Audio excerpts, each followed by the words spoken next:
And adoption of our minutes for today. Do we have any related things that we need to still fit in there?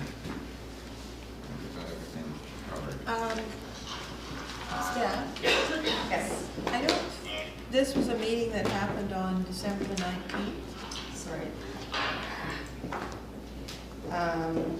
Okay.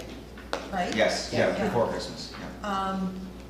Michael was in the airplane on his way to, he left on the 16th. Okay, that's fine. I copy and paste this off the website, so thank you for.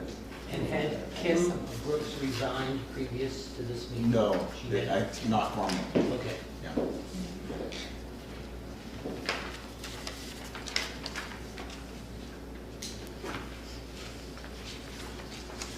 Okay, so do we have a motion to approve the As amended. adopt the minutes? Yeah, thank you, Maureen. And all in favor?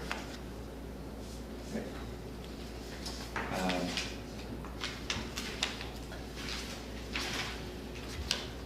So we need to do our election. We need to have, really we just have to have a chair, I believe, right? And we've decided to have a vice chair. No, we have to have We have to have a vice chair, okay. And other than that, we're all working in committee and subgroups and so on. So would anyone like to stand for the chair one? Just throw that out there. It'd be nice to have a change of chair at some point coming up. And I've been thinking about that. But I haven't had any discussions with Juan. I'm just signaling. No, we haven't. Because you would be so suitable. However, I'm willing to stand for chair for this next year, this next period. I'd be pleased to do it, but I'd also be pleased if someone else was interested, and having a discussion with Ed. Do you want to say anything about whether you'd be willing to stand for vice chair, or would anyone else be interested in vice chair? Yeah, anyone else? Who else would be interested in vice chair? Come on. Let's see hands. Someone could be interested in taking on the chair's position, say, in the following year. Yes. I think that would be That wise. would be a good idea. Yeah. In that case, Vaughn.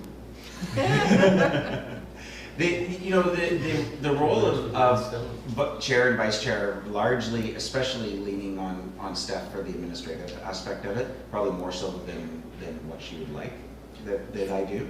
However, I mean, it is an important position, and last year it was important because we had the Rural Island Economic Forum and liaising with that.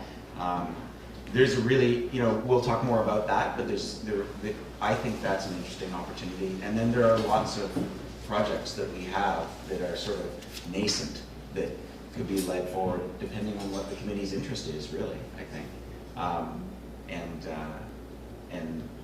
Someone who has some ideas is excited about, business engagement, the Community Economic Development Plan, and the partnership society that's emerging from the Rural Islands Economic Forum. Those are, I think, the big ones. So I'm going to nominate Rod for chair. We do that first. Okay. I'll second. Okay. In favor? All right.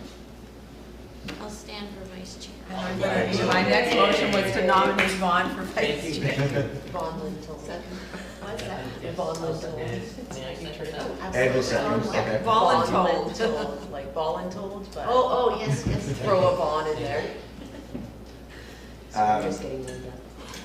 Okay, well, so that was a lot of quick thinking, Vaughn. That was. Yeah.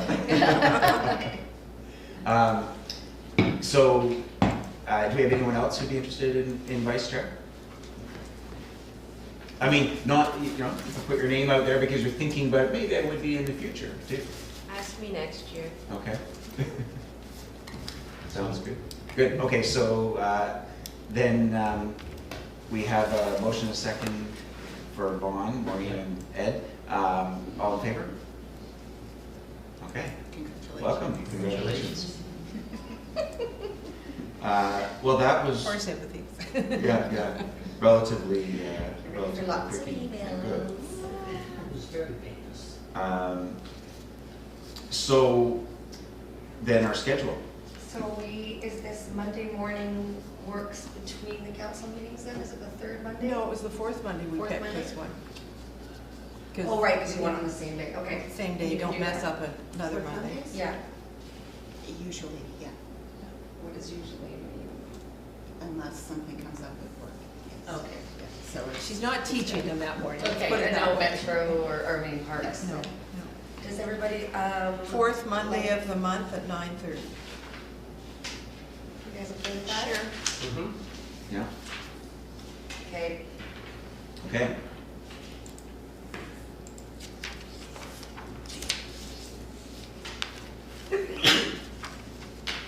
Great. Gonna vote on that? Yes, okay. All in favor? Yeah, we have Ed and Allison, and all in favor of Monday? Good, yeah. Thank you. Admin done. Good, thank you. Okay, public comments. They're speaking. Our referrals. Yes, those are referrals, yep. So, so I don't think we have any public comments. Next up then is council referral, draft Bowen Island 2050 climate change strategy. Welcome Councillor Dave Hocking. And also Bonnie Brokenshire. And- yes, and Bonnie, Do thank you want to come to the table, Bonnie? Yeah, come join us. And you guys all know him? Maybe they don't all know us, maybe we should run around the table, Rod, and just introduce ourselves. Sure, yeah, Natasha, do you want to start? Hi, Natasha Bass. Bonnie Colbert. Vice Chair. They were sitting there for all Freshly that. elected. Thanks. Jody Lorenz. And Rod Marsh, Chair. Edward Lockman. I know the council members. Kirsten Edomar. Kirsten. Okay, you want me to start? Yes, please.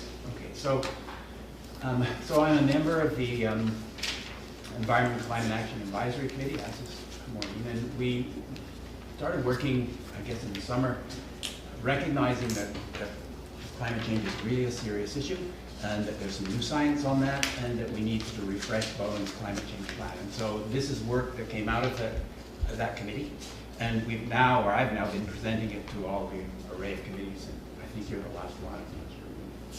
You're the last one. So I'm presuming you've all read the little document. Now, at council, I gave kind of probably a agenda. right? Yeah. So maybe you want to go 12. through it a bit then. Sorry, I missed that somehow. You're gonna have to go through it a You're little Okay, bit. yeah. Yeah, so I'll go through. Who needs a copy? I'll give Jody mine because I've got several copies. Yeah. Okay, so I'll go through a few pieces. So I've got sort of a page on context, and I'll make a few points from that. First of all, that recent science has been done by the Intergovernmental Panel on Climate Change. That came out of the Paris Agreement to look at whether striving for only a 1.5 degree Celsius increase in temperature was something we needed to do, or whether 2 was okay, and what they found was that beyond 1.5 degrees, a lot of the results were pretty unpredictable and pretty disastrous. But we've already increased by about half a degree. No, more than that. We've increased by about a degree, and we've got about half a degree to go. And even at 1.5 degrees, the results are pretty grim. Like, Alison? Can I ask a question for Glenn? Yeah. So how do they figure out, is this a worldwide average increase? Yeah. Yeah, so you're not talking about our area, you're talking about a Talking worldwide average. And it's different in different places for different reasons. Has it gone down anywhere? Probably. I mean, what happens is, you sort of imagine the Earth as a big globe, and it gets heated in certain areas, and so winds move around and currents move around. And when that happens, when it changes, things change. Like, for instance, some of the terrific cold spells we got last winter, there is some science that demonstrates, well, actually, it was because the jet stream was being moved because of some climate changes, and they were putting it in a position where it meant we stayed really cold for a long time, which is not a nice thing, and it's sort of the opposite sound of global warming. So Alison's right, changes all over the place. But as an average, it's going up, and it's gone up a whole bunch, and it'll go a whole bunch more. Unfortunately, we bake that into the system. But trying to limit to 1.5 degrees is important for a whole bunch of reasons. In terms of, and you know, I've been working on this issue for probably about 30 years. And I was with the Suzuki Foundation for a long time, and so I presented it as an environmental problem because that's how it's stuck in my head. But it's actually much more than that. It's a human problem. It's a human safety problem. It's an economic problem, and it's an issue for all kinds of people who are, for the most part, poorer than us and can't adapt the way we can. Can't do the stuff that we can do. And you know, the sea level rise, and that throws all kinds of terrible things. Environmental refugees. Exactly, environmental refugees. I was just in a presentation the other day where they were looking at it on our current path. Most of Turkey, with the average summer temperature, will be 60 degrees Celsius. So it's uninhabitable. That's Turkey. So where do all these people go? You know, there's already a fuss in Europe from, you know, and all kinds of horrible things happening in Europe because of migration. So these are the things that we have to worry about. But to get to 1.5 degrees, this is a graph of what our emissions would look like. This is produced by Metro Vancouver. So you can see how steep that is. And it's a really difficult challenge. A couple of other things that are in this intro statement, the context, is that while that challenge is really severe, Bowen doesn't have a whole lot of tools at its disposal because our emissions are, to a fair degree, not the responsibility. It's only other people that can deal with it. But we do have some tools, and so we're going to go through those tools. But we divided what Bowen can do into sort of 3 categories. One is things we can do now, kind of quick win sort of stuff. And then longer term stuff that we have to sort of work on and figure out how to do. And then things where it's outside of our control, but we have to encourage others to try to do it and as much as we can. So everything's been dumped into those kind of 3 categories. One final point is other orders of government, the feds, the province, and Metro Vancouver, they're all developing their own climate change plans and doing stuff. So we have to be watching what they're doing and hitching a ride wherever we can so that, you know, okay, Metro Vancouver has decided to do this around whatever it might be, transportation, that helps us, so we've got to adjust our plans accordingly. So this is not a carved in stone plan, this is something that's sort of a, kind of an outline, a sketch, and will change over time for various reasons, okay? Do you want me to show any of these, David, so we have that ready? You have that? This is I gave a presentation to the council, kind of because I was asked to do kind of a climate change 101. I don't know if you need this, probably not. You know what I'd like to suggest, and I get everyone's information, but that, like, clearly climate change is an economic issue, yeah. And because we're the Economic Development Committee, we should focus specifically on that relationship. Yes. And I take that, you know, the climate change science is a given. I don't know if everyone does, but I invite you, if you don't have questions about it, or you know, that you talk to David or other resources to find out more about it. Yeah. Yeah. So I agree that. So let's just go through then I'll go through each of the issues, but the economic one is mostly to do with houses, probably, but we'll see. Okay. So then if you look at page 2, so first of all, I should have said, the strategy is about reducing emissions, prevention, but it's also about adapting, because no matter what we do, we're already having changes in our climate. Our summers are going to get longer, hotter, and drier, unfortunately. Our winters will be wetter, warmer, and with wilder stuff. And so, on the reduction side, most of our emissions are in transportation. And our number 1 is people driving on the mainland. Number 2 is the ferry. Number 3 is people driving around on Bowen Island. The way you can reduce emissions for transportation, there are only 4 ways. One of them the federal government's doing, and that's improving the fuel. So they're reducing the carbon intensity of the fuel. So they're doing that, we don't have to think about it. There are only 3 other steps. One is what's called mode shift. In other words, taking people out of their cars and using something else, whether it's shared vehicles, buses, bicycles, walking, whatever it is. That's one. The next is zero emission vehicles, promoting zero emission vehicles, electric obviously. And then the third is reducing the need for transportation. If that sounds weird, that's actually the number 1 thing that most municipalities can do. It's all about land use.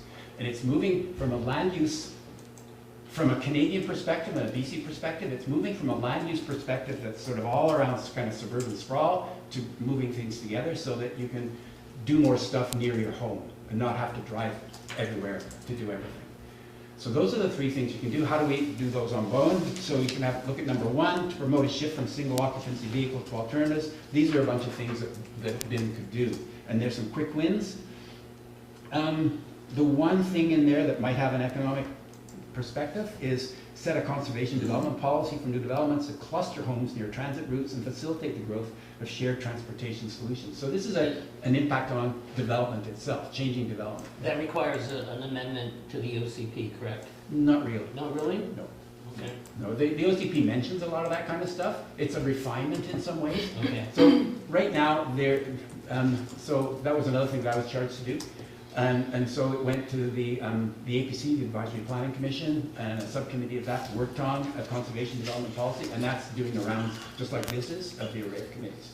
But it does have an economic consequence in the sense that it changes the development pattern. Yes. So that's something that you might have a comment on. Other things, adding an e-bike with visible branding to the BIM vehicle fleet, that's not a big deal from an economic development perspective. Longer term, oh yeah, this is another economic one, interesting. Accelerate investments in active transportation infrastructure above the level identified in the island's transportation plan so that by 2030, a majority of Bowen Island residents have access to a system of multi-use transportation paths aligning with the recommendations of BC's active transportation strategy. So that's a money spending thing.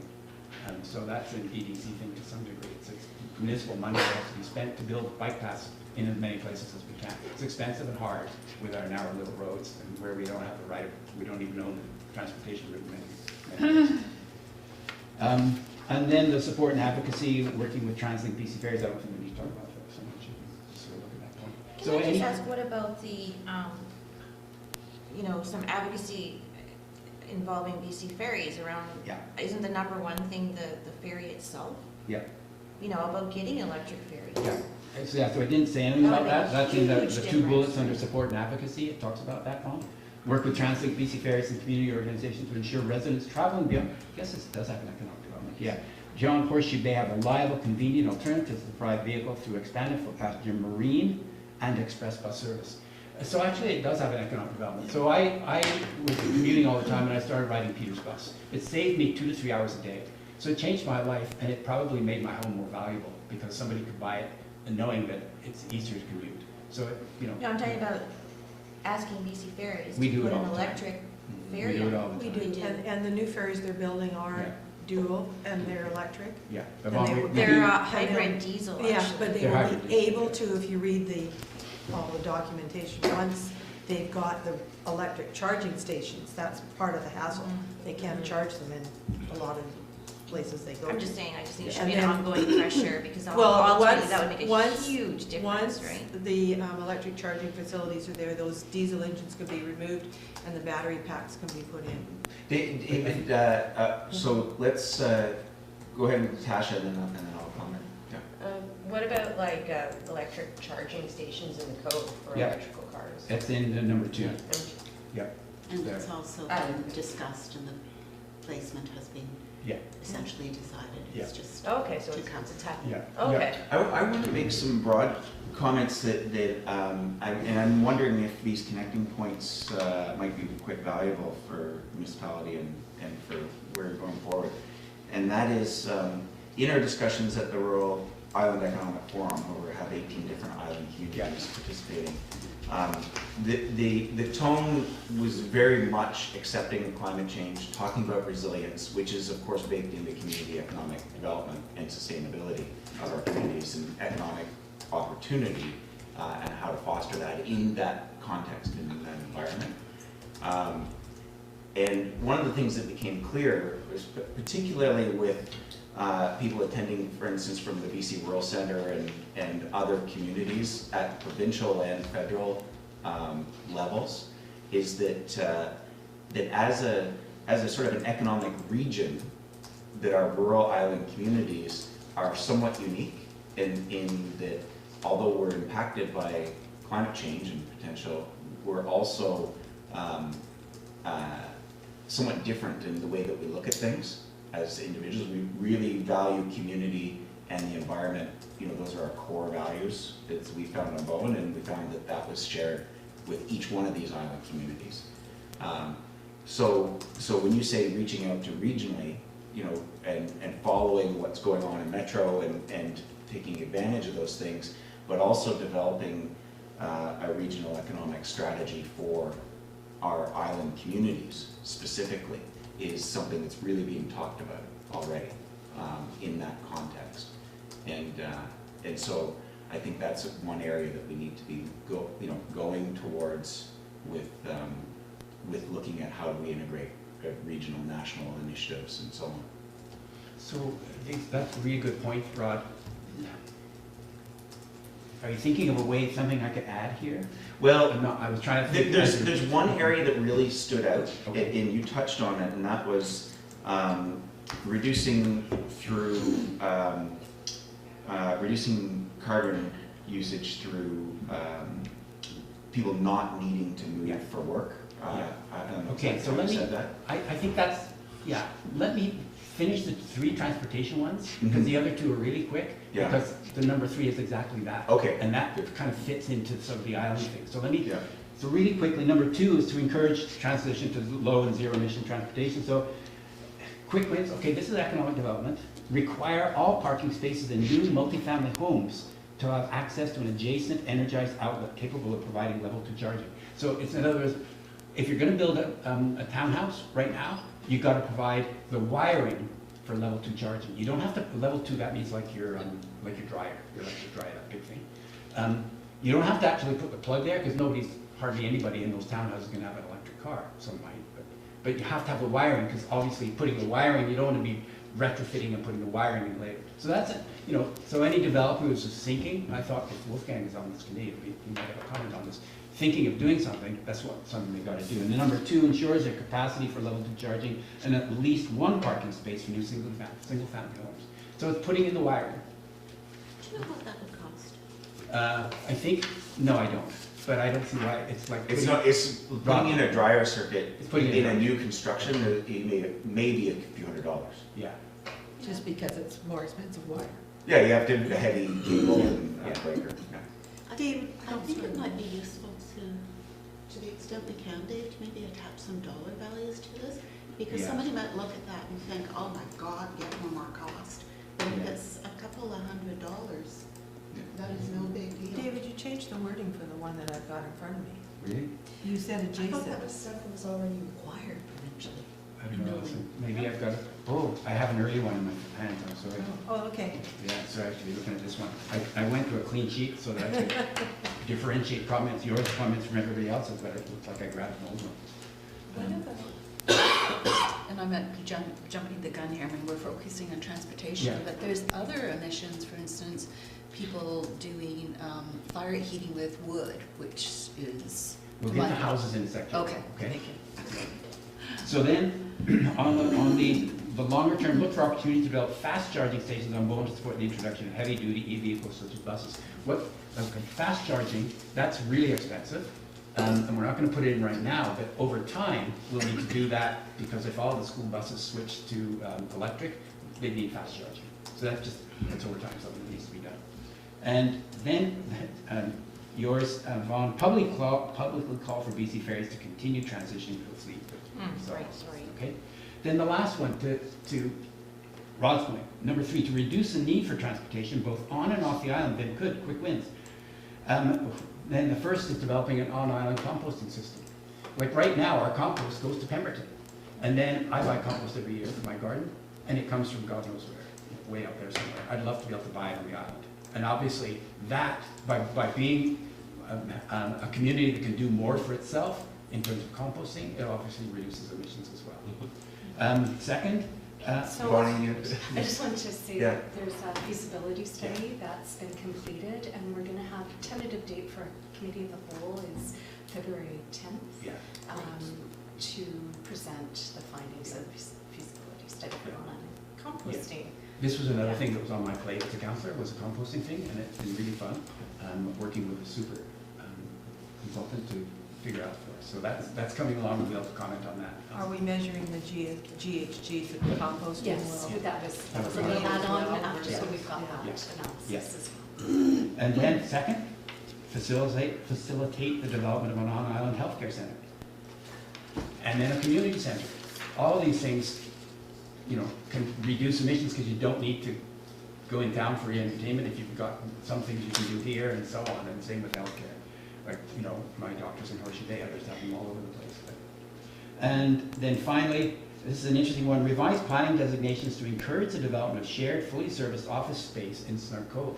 So, lots of people like to work at home, but it can be kind of lonely. And if you live at my end of the island, you're out of the power half the time. So to have a shared office space where they have, you know, you've got a better printer, a better scanner, all those, and you've got some other people you can say hello to, where you've got power pretty well all the time in the cove. It's, you know, it's an interesting idea, and I think we've got someone interested in doing that. So those are the kinds of things that fit in. I think so. I should talk about it. I can't say. So why do we have to revise the planning designations? Because that's a commercial type, I mean, I think all that could happen in the cove right now with the Yeah, existing zoning. It could, but you could have it as something that is encouraged in some way, I suppose, Alison. I don't know. You know, it Maybe. is something, David, that's come up in a lot of Yeah. our outreach sessions to different business Yeah. sectors that we've been Yeah. doing, is a co-working space. Yeah. And so I had actually been really interested in that and looking into it, so it would be good to know, I think there should be some way to make it happen, and there is a space available in the cove right now that would be perfect for it, so. Okay, help me understand, and to Alison's point. This wouldn't be what are- necessarily a committee initiative, I've just got a personal, I personally think it's fabulous. Yeah. It's really needed. It's yeah. really needed, it would be a great thing to have, but how could we encourage it? I'm not sure. Well, I think there's some interesting possibilities, and that gets back to community capital and leveraging some ideas that again, I'm going to refer back to the Rural Island Economic Forum that are going Right. on in other areas. So we also are talking with Kirsten. She's leading our subgroup on the digital connected community Oh, yeah. initiative, and so you know, there are lots of possibilities for supporting that, and it could be not very capital intensive, but it could be, for instance, going to some of the big telecoms or technology companies and, you know, accessing some introductions, interested in investment, leveraging community level investment, you know, the lots of different things, yeah.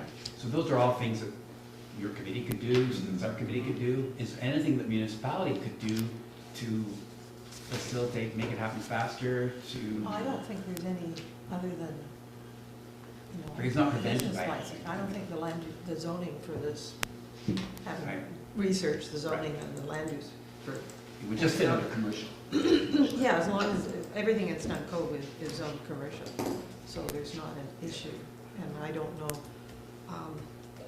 I think the biggest thing would be if we've had people in the subgroups express an interest, maybe we send out a notice to those people in the subgroups to say, you know, are you really interested? Because there may be some space available that could be turned into There it. is space available. Yeah, but you might have to say there may be, you know, that. Yeah. So that if you people are interested in sort of getting a group together Yeah, and I've run kind of with been of this, two or- minds about it, like whether it would be sort of something that the municipality could, you know, encourage in some way, or whether it just needs to be like, you know, a cooperative, you know, developed perhaps, we or can't, I even mean- just a private, because I know that I've been meaning to call the Campbell River people, because I met them at the conference. And one of their major initiatives for their community was to develop a co-working space, and they did something as like a municipality right around it. In the end, it ended up being opened privately. And I wanted to just sort of have a chat with, you know, both the government woman again, who I met there, and then she was giving me the name of the guy who Well, opened it. Vaughn, as you move forward on that, can you maybe, like, if, David, you mentioned you have some specific contacts, or like, because, well, let me just back up for a second. You've gone around to all the different committees of council, and made a presentation, Yeah. and I'm in awe of you for having done that legwork, because what we've realized here is that a lot of our initiatives and our ideas and the things that we're interested in working on overlap with other committees of council, and that we're still working in silos more than we need to, more than it doesn't benefit us to be working in those silos. So if there was a way for us to, you know, again, sort of hop along on the work that you've done, just by simply going and talking on this issue to the different committees, what Vaughn has identified, let us know how we can follow up on that to connect with these people or other people or other. Well, I think what you need to do is Yeah. follow up with the working groups. If they expressed interest in Yeah. having shared office space, Yeah. then you've got the mailing email addresses of those that came. Mm-hmm. So, Well, you're talking about our business engagement sectors. yeah, well, yeah, Okay. yeah. But what are you asking them to do? Well, if they're interested and there's space available, maybe you just send them an email and say, if you're interested in co-space, come and meet at 10 o'clock on blah, blah, and we can talk about pursuing. But I'm still, you know, follow that down, like, Yeah. then what? So what are the options? You Well, know, I maybe don't want s- to take a whole bunch of time here, but I've kind of thought through this a bit, like, Yeah. then Well, what? yeah, we don't Should wanna they take form up a too much time. cooperative, because you need a budget and you need to Well, rent this maybe space? there'll be a group of right? them that want to do it It's together. a commercial Yeah. space available where you have to pay, so Oh, you, yeah. so No, I it know needs to that, be some but- kind of enterprise, Do whether. they know that? Whether it's, yeah, but these aren't people who are gonna start it themselves, right? But my feeling is there's enough people who would use it. We've got that feedback, it's a matter of how to make it happen. It's about creating the business model Yeah. and trying to find out what is the right mix Yeah. of, do you have public funds available, sponsored funds available, private sector funds available? I just haven't had time to look into all of the different funding options, but I think Well- there are some to get it going. As a municipality, we can't assist. I with know, that's what I'm saying, charge. so it's kind of been like where to, you know, I think I'll just You do a might little have to bit do more that on research your own. myself, and then, But then I'm saying maybe some of these people would help you. Yeah, you can get them in a room Interested. together and brainstorm with them, Yeah. come up with what works. I could probably get more done myself if I just put And- aside a and few I- hours. And I hate to be negative, but we've had this done before, and it didn't go. That doesn't mean it won't go now. No, Now, okay, no, so- but so what I'm Allison, saying is talk to yeah. the people that did it before to Yeah, find out. yeah, what- absolutely. Yeah. Okay, I want to cut us off on the topic because we need to move on. Yeah. Okay, sorry. Okay. How long ago was it that we had our meeting with the commuting group at the Maybe library? 6 months ago, 6 but I've months. got a list, I can send you the list. Well, because I think maybe once you have done a little further thinking, as Alison suggested, just getting in touch with those folks again, but with a specific topic, not getting together to talk generally, but co-working, how can we move it It was forward? May 28th.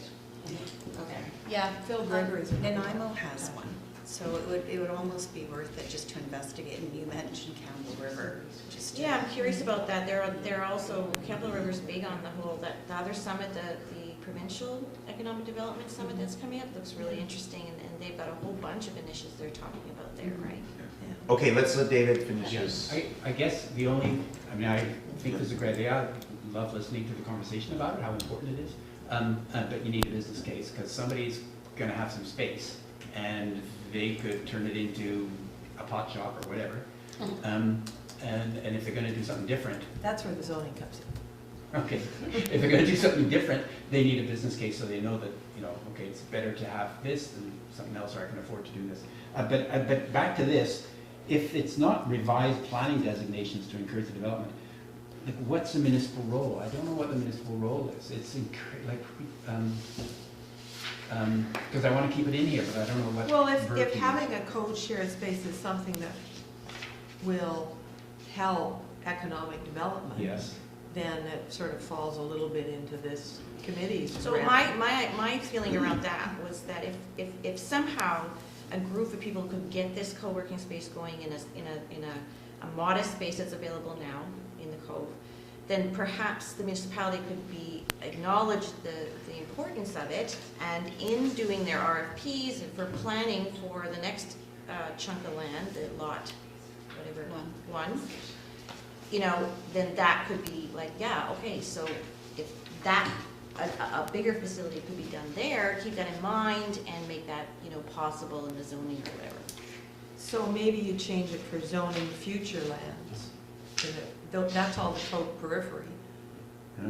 You know, the function junction idea, I mean, that would be maybe Or even now, like you could potentially then even, like develop, identify another space, like some of the larger homes, for instance, could be Yeah. just remodeled and turned into a space, right? Okay, all right, so we'll work on this, and we'll see what kind of verbs. Yeah. So you don't need to revise the snug code zoning, but if you No. were gonna do it in other Maybe places, that- you'd have to yeah. revise the zoning. Yeah, With that point, I think you just take out the beginning of it and start the point with encourage. that's what I Yeah. did. Yeah. That's what I decided, yeah. So encourage, Yeah. encourage planning designations? No. David's just making his notes here Yeah. on our lose the inputs. beginning. No good. Yeah. Steph makes great notes. Yeah, it's Then like have a look at the take last notes. bullet, facilitate Okay. through appropriate zoning the on-island location of businesses serving Bowen. So this is, kind of the function junction sort of thing, is make sure that businesses that are serving Bowen have an opportunity to have whatever, warehouse space or whatever the heck they need Yeah. here, rather than they can't do it, so we end up with off-island businesses providing support for Bowen. So it's kind of tricky what does that mean? So if you have a chocolate factory, is the chocolate for Bowen? Well, yes, but. So anyway, so that's. How do we add light industrial to that? Because that's, to me, one of the big, reoccurring. Yeah, Theme, Thing- well, the themes in warehousing terms of- and everything else. Yeah. That sort of fits, but that's not in here. So we could say facilitate Oh. through Yeah. appropriate zoning on island location of businesses serving Bowen, including light industrial space. sure, okay. Sorry, which bullet are you on? Oh, it's the The- last the- bullet. The last bullet. Oh, there. So it's the use of the word on-island location of businesses serving Bowen. Yes, So you're talking about an off-island business setting up an office here?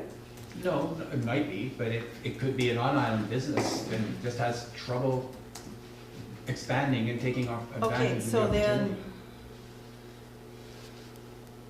opportunity. they're already located here is what I'm getting at if they're an on-island business, but they need bigger space. So the wording needs to facilitate through appropriate zoning. Yeah, Like, for example, a zoning opportunity could be creating a business park.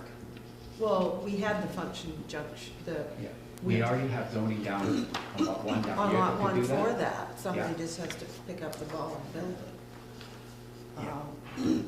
Yeah. Yeah, it's the on-island location of business, because they're already located on island. But like Alan Mills, rather than running his warehousing in his garage and his driveway, Yeah, maybe needs a better space, or the plumber needs a better place to. yeah, exactly, but it Yeah. could be both, it could be It an could be off-island both. person that Yeah, lives here. so it's just, the wording needs to be just tidied up a little bit. I don't know how to can't- tidy it up. I don't either, I've I, think about it. let's not Worry about it. Yeah. Yeah. Okay, here's, the next one is about houses. And this is a huge opportunity from a business perspective.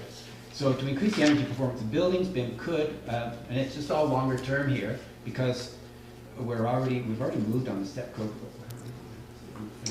We're at step one. We're at step one, but Yeah. we'll be at step three. By this- May. by- yeah. Is it May? We're moving Yeah. forward on the step code. Everyone's familiar with the step code?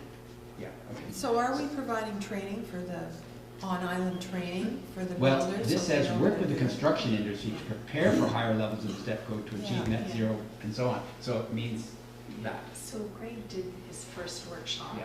and which was very well attended, and Okay. he's doing his second one on, I've got it written down, it's just as I've I got said, it. April 4th, is it? Yeah, okay. Or April 3rd? Okay. He's doing a second, workshop. So I'll just make a Well, quick third, comment on that for Yeah.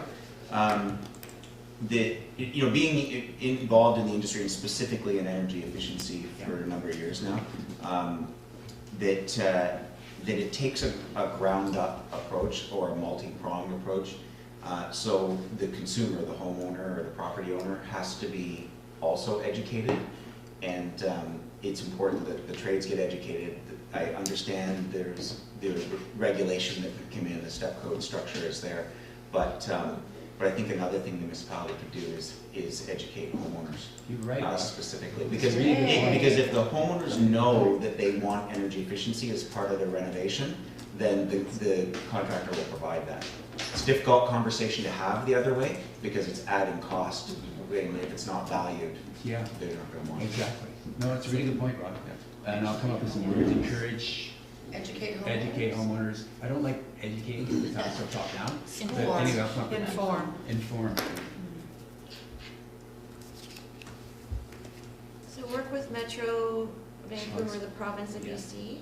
Can I also suggest you add the federal government, because, you know, my husband personally has already approached the local MP about, there was a campaign promise by the Liberals that they were going to provide zero interest loans for heat pump, like for efficiency upgrades in homes, including things like heat pumps, and that's really the best way to do it, because that's the only way people are going to really do it, Yeah. right? Rather than it's like a rebate kind of thing. And we're trying to get an answer to see like if that's really going to happen and when it's going to happen. Okay, I'll add the federal government in there. And I'll say a little bit more about this. So I'm on a climate action committee for Metro Vancouver, and we had a presentation by the energy, what's that group called? Community Energy Community Energy Association. And what they're doing, so heat pumps are really important, as a bunch of you have already said. So I have a fairly cold house, and I used a lot of wood, and I wanted to, I was thinking of a heat pump. So, and I thought, oh yeah, there's money for heat pump spraying. So I went to the provincial government website, and I got lost pretty quickly. I couldn't figure it out. I got really annoyed. And the Energy Efficiency Association recognizes that it's too complicated and so on. So they're working with Metro Vancouver to kind of simplify the things and come up with a better system so that it's more accessible and it makes it easier for people like me who want to do it to do it. So that's what that's all about. There's work underway and people are doing it, and we just got to keep up with it so that when it becomes easier, and of course there's jobs in doing any kind of home energy refits like that, and that's a huge opportunity. Rather than just building buildings, we can, like, really important is that the new buildings are energy efficient, but as Rod said, really important is the old buildings are made more energy efficient and so on. So this is really important. I think Rod's point of informing homeowners about this is obviously important, because without people caring about it, they're not going to do it. Yeah. So Jody raised a point about wood burning fireplaces. Oh, yeah. But my understanding is burning wood doesn't contribute to GHG issues. It's particulate matter that's the issue with burning You're wood. absolutely right. For It- air it quality. It does depend. Does it? Well, it's sending carbon dioxide into the air. You know, when you burn wood, it sends carbon dioxide into the air. But that's carbon dioxide that just got, like, trees are made of carbon, they're made of air. They're made of hydrogen from water and carbon from the air, and that makes cellulose, which is a tree. And so that carbon was just absorbed in the last 50 years or whatever it might be. What we're concerned about is the carbon that was from several million years ago that's down underneath the earth that's now being pumped back into the atmosphere. So if you're burning trees, then you're not adding CO2 to the atmosphere unless you're deforesting to do that, which is a different issue. You know, if you're deforesting, then yeah, it's not a good thing.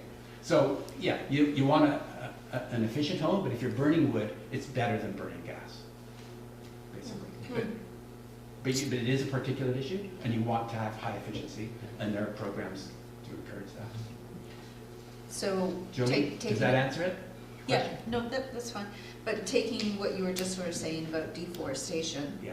are you, sorry, and I did not read this prior, is that going to also be included about, because that's so important about carbon sequestering? Exactly. Encourage, we're talking about development of new houses, so I look at developments, they always immediately cut down the trees because it's easy to build that, you know, all those kind of, is that being included here as well? It is, Okay. and that's in now, because now we're switching to adaptation, and adaptation is really important because, as I said, our summers, you know how we've had water issues the last couple of years, trees are dying and stuff like that, and so we need to protect our forests, and we need to protect our built infrastructure from more damaging storms and stuff like that. And wildfire. Yeah, and forest fires and so on. So that's why there's 3 more pieces to protect built infrastructure. BIM could do a bunch of stuff. Can I just add something? That's where the conservation development policy comes in as well. That's very strongly related to issues around deforestation. Yeah, exactly. Yeah, and also, to increase protection from droughts and wildfire, BIM could. I've got my stuff for. And you're going to split that into 2 sections. Yeah, after I the am. That's discussion. right. And to protect natural systems, BIM could set a conservation, so under number 7, that's where Maureen's mentioned, set a conservation development policy. So it's sort of mentioned twice in the strategy, to protect forests, wetlands, and other environmentally sensitive areas. Second, work with the province of BC, Metro Vancouver, and the Islands Trust to remove a logging designation. So that's another thing to protect the forests, because the forests are going to be under stress. And we need to keep them as contiguous as possible, as connected as possible. But, sorry, Yeah. I just want to emphasize the point when we're talking about building and economic development, that is also enlightenment to people when they plant their gardens, and, you know, fostering all of that kind of, this is the best way to support all around. Also on your private property, these are the things you can do to assist, and is that included in there as well? Yes, it is. Oh, it is, okay. Yes. Okay. Yeah. And I'd like to comment on that. You've got establish and promote guidelines for landscaping and irrigation Yeah. as a longer term. I think that is a very, that's a low-hanging fruit. We save probably 2/3 of our water by having a drip irrigation system on a zone timer. Okay, so other people have made the same comment, move that up. from So water the, to- and the garden club has taken Yes. water resistant, I can't Yeah. remember the term, gardening in as their Yeah. zero. Xeriscaping. And- Well, no, they've got water something in Yeah. as part of it. But the first speaker on Monday was Phil Gregory. Oh, yeah, And, yeah. but he was quite fascinating because he talked about agriculture. And he had studies that have been done about the amount of carbon that's released from the dirt. And the more you till it, the more carbon is That's right. released. That's right. So Yeah. digging over your garden before you plant it Yeah. isn't necessarily the right thing to do. You're Exactly. better to do the lasagna landscaping Yeah. thing. And, so it was quite fascinating. Yeah, there's, And David, something that's missing, food resilience is not mentioned at all, and that could have some interesting economic benefits, sort of locally grown food. There is talk about some co-op situations where bringing local food to a market, a co-op market, and I think that's something that should be considered. We've got one, Huh? the farmer's market. Yeah, but Yeah. much more. So Ed, look at the last point. Robust. Yes, that's We good need word. more farm. Ed, look at the last point on number 7. And, because I talked to the food folks, Yeah. food sustainability and so forth. Retain soil fertility and its ability to store carbon by encouraging and enabling regenerative Perfect. agricultural practices. I'm thinking of retail, co-op, for example. May I say that? Greenhouses. Huh? Greenhouses. Greenhouses. Also, the ready is for sale. You know, is it still for sale? I'm unsure. You're not sure. But there's been discussions about getting cooperative investment and turning that into a co-op. Okay. So these are issues that go beyond just local agriculture. They also have interesting economic benefits. So Ed, tell me what the, what would the municipal role be? Find me a spot to throw in some words. Well, would be also- let me jump in for a second and just contextualize it and say that again, that this is another project Yeah. that probably falls under not municipal money, but municipal support. And it largely falls under that category of, okay, well, how do we take our capital, our community capital, not just financial capital, but also intellectual and ecological assets, and create an economic case for, something that builds resiliency and food and security. What if the ag group? That's what I was going to speak to. Yeah. Where we left off, where council left off with the food sovereignty, which is now called the Food Resilience Group, was they had a request for the municipality to, I'm not quite sure what the word is, to partner in terms of them making an application to the Vancouver Foundation for the next step of their work. And that didn't go anywhere at that point.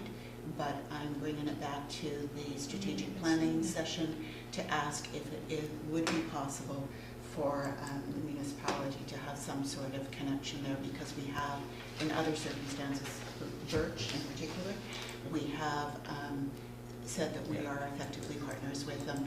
So the food resilience people, I think, are a little bit stalled right now because they need money for their next step.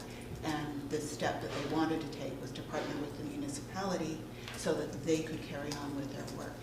All right, So so that's a role for the That's municipality. interesting, because right now, there is a $20,000 grant into the Vancouver Foundation. An application. An application for seed money to begin a best practices study of sustainable communities. This Levin Kalwart is he works internationally, and actually this is something, I don't know if even the Muni knew about it. Yes, I know. Okay, that's the kind of thing I think that the Muni can do is a support, you know, provide recommendations. Well, we can Sometimes send you- letters of Pardon? support, that's not difficult. So, I'm not sure about whether Yeah. that was needed for that. Pardon? They ended up going, they They ended up partner. having to go to the, they went to, That's the one with Jack, with the yeah, Arts they went to Council, the right? Arts Council, Yeah. because they're not a, They're not a registered charity, so the Exactly. foundation can't give them money. right. okay, But I mean, these are issues that I think we have to consider. And this also fits in with one of the key goals from the Vital Conversations of 2017, the Bowen Island Community Foundation. One was to make Bowen Island a green island, and as a demonstration project, where it actually, you know, people come here to learn what we're doing. And that's the basis for what Levin and David are trying to do with this best practices work. It becomes then a revenue generator in its own right. so where I'm thinking of putting this, Yes. picking up on the conversations, is that, because I was in the adaptation, protecting Yeah. soil and stuff like that, a better place is back in number 3 in reducing emissions, to reduce the need for transportation both on and off the island. And this is where it goes. So encourage the development of local agriculture, basically, is reducing emissions from transportation. So, Okay. so I'm just going to say encourage the development, Maureen, you help me here. Encourage the development of local agriculture, or Support. encourage and support? So that goes into the ALR commission, and we've got a lot of ALR land on the island, and Yeah. it's not being farmed. That's correct. So, Well, I'd like to add one other perspective into that and tie it into, again, the community capital, accessing capital that's available is to specifically state that we seek to support and perhaps partner, I don't know if partner is the right word, with social enterprise to do these kinds of Yes. projects. And specifically why I say social enterprise, without getting into exactly what I mean, is as an example, we just got an email from Steph through this committee about a federal program with up to like hundreds of thousands of dollars available to make social enterprises capital ready. And, you know, so it seems like there's a real possibility for funding of the types of initiatives that we keep talking about. Yeah. But the question is we need people to lead them. We need people to put together the business cases and so on. And that is gonna happen not through the municipality, I get, yet the municipality could facilitate. Yes, it sort of almost be a A clearinghouse. clearinghouse, yeah. Can I just ask, where did Yes. that point land? The one that we just added? I added in number 3 to reduce the need for transportation. So encourage and support social enterprise in the development of local agriculture. Yes. Can we What I add read. in something It about doesn't even need to be social enterprise, though. Well, I think adding that language is important. 'Cause It that's- doesn't have to be social enterprise, but social enterprise can be a for-profit business. So that's where I don't want to get into a whole discussion of Right. social enterprise, but, yeah. So I had something other than partnering, did you want Yeah, that's what I'm. to, I said by partnering with the food resilience group, just what you said, I think that's too specific. Yes. Yeah, But it's too what specific. I'd like something about money in there, and I don't know if this does it, to help provide Get you a second, access Natasha. to funding sources. Because that's the issue, that what the municipality can do is help that happen. How, in what way? Okay, so hang on, Bon, Natasha's good. Oh, sorry, I heard. Sorry. It's okay. Go ahead, thanks, Maureen. So this is, I guess, a bit of a comment and a question. You had that whole part about like educating the community more so they're on board with this and like trying to build momentum of that. I'm wondering if you've ever heard of a fellow named Paul Stamets. Well, he comes here to Bowen a lot, but he is one of the leading mycologists, and he talks a lot about how you need the whole soil culture, rebuilding soil culture for reforesting. And I know that he has a huge following. He's based out of the Olympic Peninsula. He's doing an experiment on Texada Island right now where he bought 100 acres and he's putting half mycelium in one and then he's leaving the soil plain. The reason I'm bringing it up is this man has a huge following. He's been on TED Talk, TED Med, the Joe Rogan Show, and he visits Bowen Island on a regular basis. I'm just thinking if, if we have any power and maybe trying to get speakers here, that he would be an amazing person. And he has patents with like the US Department of Agriculture and Health. He's the mushroom guy. He's the mushroom He's the guy. mushroom Paul guy. Stamets Just is the Google mushroom it, guy. it says Paul Yeah. Stamets. Okay, if you don't know Paul Stammen, it's very interesting. But let's not get into too much. I appreciate that. So again, there's a bigger context here too, that our island is full of these outlier type people who have extremely deep knowledge in different areas and passion and interest to do things, but they're not necessarily fulfilling their what their desires are here on Bowen Island. They're in terms of what they want to do in the world. They're doing it all over the place. So if we can bring them back to invest their energy here, or some of their energy here. Welcome that's to fantastic. innovate on Bowen Island. Then that's an entrepreneurial and innovative Yeah. environment, an ecosystem, Yeah. is sort of the words that we're talking about. Yeah. That's because we do have a pool of very talented people here, a lot of them internationally known. Is there an overriding goal, let's say, one statement about what this is, our ultimate goal in all of this is what? Our ultimate goal? Yeah. Why are we doing this? To reduce our, it's interesting. I mean, we're not gonna save the planet No? by reducing our emissions here, but by reducing our emissions here, it's sort of, I think it was Rod who was saying this, is we're an example of what can be done for others. Yeah. Well, can we use the words, our overriding goal, make Bowen an international demonstration site for sustainable practices, environmental, economic, and social. Wow. That's a lot. Yeah, that's a lot. No, it's what is known in the old 70s as a BIAC. You know what a BIAC is? A big hairy ass goal. But that's what, I mean, it doesn't mean we can do this, but it means this is what we want to do. That actually speaks to one of our long-term goals of the CEDC that we've established. That's what, it Yes. ties in directly then into the CED fund too, right? Yes, Which you that should- was- And in an ideal world, it means we are incredibly innovative and Yes. we literally disregard some of the rules that we Yes. have to allow true innovation. Yes. Give me some of your last words. Make Bowen an You can say it international again. demonstration site And for. for sustainability, because I wrote dissertation, economic, social, and environmental. Okay, I got that.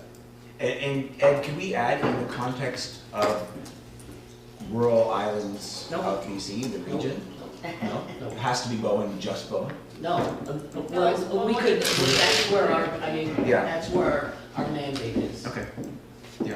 Sorry, Yeah. Good for you, Ed, I'm inspired. Does that make sense, people? No, that's good, It Ed. makes And it perfect also sense. came, again, to the vital conversations Yeah. in 2017, Yeah. one of the strategic goals, a demonstration site, Yeah. best practices site. I think it makes it, by putting something like that at the top, it makes it more inspirational, Yes. rather than just, oh, God, Yeah. another thing we This gotta is do. not policy anymore, this is a vision. Yeah. Yeah. Okay. Yeah, it's even more inspiring. Okay. Okay, thanks. You know, the tricky thing about this, like I love to have strong statements like that at the top, but if you look at Bowen's GHG emissions per capita, compared to the rest of Metro Vancouver, we're probably among the worst. Yeah. Problem equals opportunity. And Yeah, if exactly. you left the That's- ferry that- out, Yeah. That would be a good thing to, Sorry, it's my way. Yep. I know, I think of my lifestyle when I lived in a city. I'm just in a meeting. That's what we always say. My footprint was. Okay, so I while used we to have cycle a everywhere, pause for a yeah. second, we definitely are over time on this. And there's a lot here. So we do have to wrap it up and make our recommendation. Okay. I don't know where the economic benefit is, but I'm sure there is, and the word plastic is not mentioned at all in this. And it's something we can do as a municipality. Okay, so and just for a second, just to jump on that, because we just got notice that the West Vancouver Chamber of Commerce is working on a single-use plastic strategy. The And we know district that Ellen at the Ruddy is sort of Yes. championing plastic and so on. So let's just resolve that we connect Ellen to Okay. the West Vancouver Chamber and make sure that that. We make her go to that event. Well, can we make her go to that event? Okay, let's Volunteer just everybody make now. her. Yeah. Okay, Uh, that's good. No, but okay, so to the point, I mean, it's an environmental issue, maybe not, it's an indirect greenhouse gas issue. It's a business issue because it requires different ways of thinking about retail. well, and not only, there's been online conversations about single-use, you know, cups, coffee, I mean, it's just, Yeah. it's such a major shift, and I think what the municipality needs to do, and I like the lofty goal, but it's striving for that and making everybody, I do think we can make a difference if people actually get on board. And it's making people realize that this is what's happening, we need to change, and we need to change well, but these are all the things that we can do. I think that's what this is striving to do. Okay, Maureen and Allison. I think I'm right saying this. It's interesting to me that there's no discussion in here of improving internet capability in order to reduce commuting. It's not Yes, there. good point. Which is Yes, a win. yeah. That's what I was trying to say earlier when I was talking about, and referring to Kirsten, our Connected Communities Working Group, is that the internet and technology solutions can definitely factor into reducing greenhouse gases. No question about that. But my point is that if we'd been doing this 4 or 5 years ago, that would have been very high profile in the discussion, and it's not there anymore. And I think that reflects some serious improvements in the last 5 years. Well, there's been serious improvements in internet, but now how do we use it now that we've got connectivity, right? Yours That's- entry, Kristen. Okay, so sorry, so we have, Allison, did you have something, and then Well, Tasha? Kristen's, I mean, the whole bit about just picking up on the digital roadmap and how Yeah. we can use it, which is Kristen's project. Two things, I guess, the longer term last bullet under 7, establish and promote guidelines for landscaping and irrigation. Yeah. I guess it's more inform the public or the property owners, because we're gonna spend a lot of, I think there's lots of guidelines and stuff already out, and documents and publications that talk about, you know, water-wise gardening and all that. Yeah. Water-wise is the thing that garden club's using. There's lots of that out there, so it's more making that available and informing people, because we can't regulate what's already been Yeah. zoned and built and all that sort of But- stuff, so. Does promote work for that, Allison? I mean, I agree with you, it's like, and promote guidelines, like, Well, I guess it's more informed property owners. I mean, that's, Yeah, I don't think you mean guidelines, like actual bylaws that say this is how you have to landscape. well, you can only do that in a rezoning, and you can put that on as covenants, and we do have covenants on several properties, Yeah. rezonings that say you can only use natural plants Yeah. on local, whatever the term is. And on- And fire smart. And fire smart, yeah, but we can't once it's already zoned and built, there's nothing you can, but you can get voluntary covenants through rezonings, Yeah. which we've done, like pervious landscaping and pervious driveways and requiring cisterns and, you know, rain barrels and that sort of stuff. So I have a note on that one, Allison, then from, Ed had said to move it from longer term to quick win. Yeah. So Yeah. just added that in And I for- think maybe work on the Promote. Just take out established, is that? Okay, so Natasha, you have. yeah, I think you just need to promote, because the water-wise gardening stuff is all there, and the rain barrels and stuff, so we don't. I've got one more bullet point. Oh, you go first, Yeah. Natasha. Yeah, I was just gonna say, I would love to see more of a discussion about like having more businesses mid-island, because as you were talking about, like, we're such huge promoters. I mean, I live out by the golf course. If I need to do anything, it's a 15-minute drive up hills. Okay, it's, let's just talk about that for a sec. That's in the OCP. But we do have, the OCP does allow small, Neighborhood convenience stores, so the problem is it's not, I don't know if the Ruddy Kitchen is still, Well, it used to be able to Down go for the in. winter. Alderwood Farms is still going. She's still Yeah. going, But yeah. if you want a loaf of bread and a thing of milk and the stuff that you sort of quickly run for, I don't know if that's, Alderwood does have that, but you know, Yeah. they're 10 to 5, yeah. closed Monday and Yeah. Tuesday. yeah, but it's. I would love to see like restaurants maybe or something. It's the that business have- economics of the whole thing. I can talk to you about the business economics of trying to run a restaurant at the golf course. I work at the golf course, I know. And it's, you need a certain critical mass of people to make it work. Might it be there now? No, the critical mass isn't there yet. Okay, It's coming. I've got, I think this is important. Yeah. And I'm just struggling with the words a little bit. So it's encourage, Establishment. it's kind of a, and it's not everywhere, it would be also kind of like a locus. Well, I think Sort of you're- like satellite communities. Is that? Yeah, Yeah. well, that, it's there in the OCP. it is in use. Recognizing some existing communities where, and recognizing Yeah.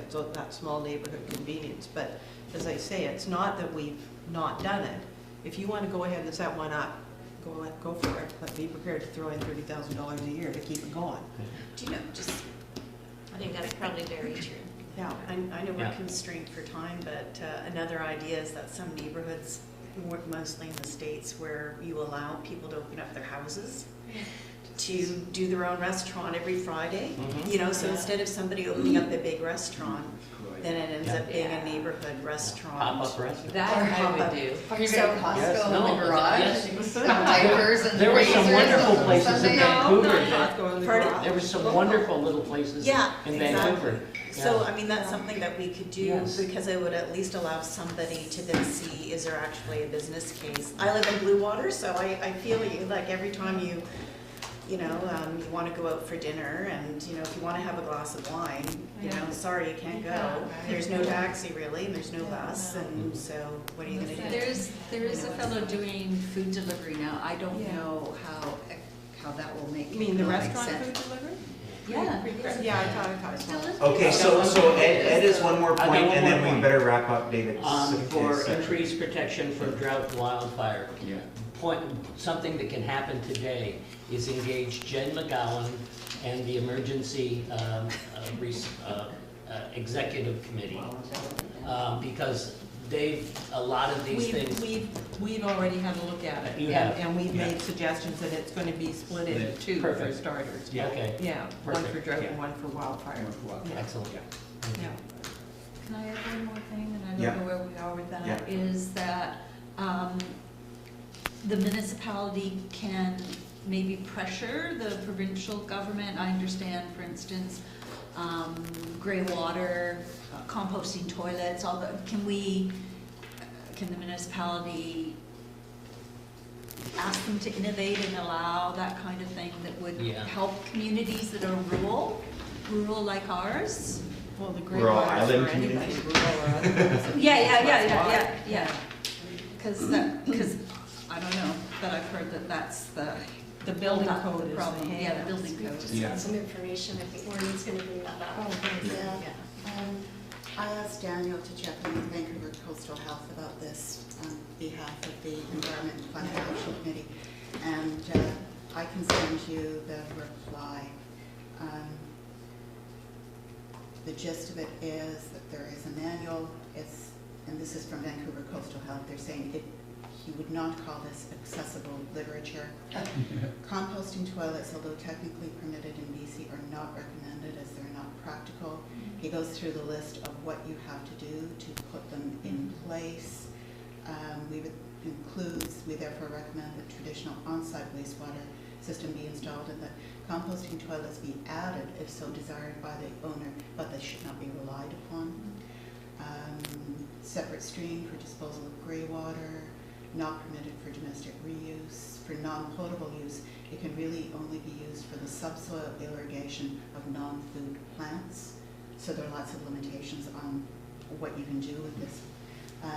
It says grey water reuse is technically possible under the BC Plumbing Code, and this would be regulated by the municipality.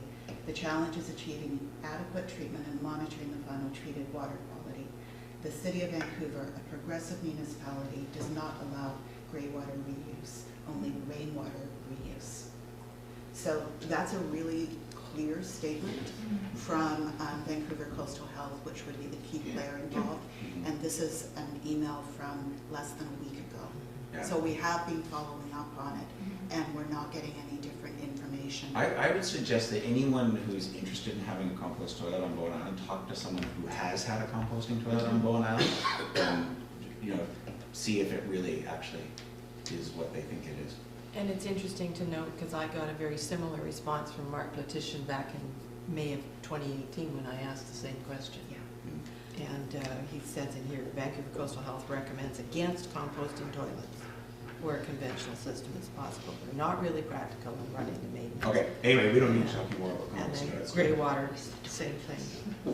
Can I Yes. just raise a couple of points on some of the things that you guys are suggesting here, because they're really great, but I just want us to be a little bit cautious about some of these points, because they do run over into the CED plan, and so I don't want us to be like replicating stuff.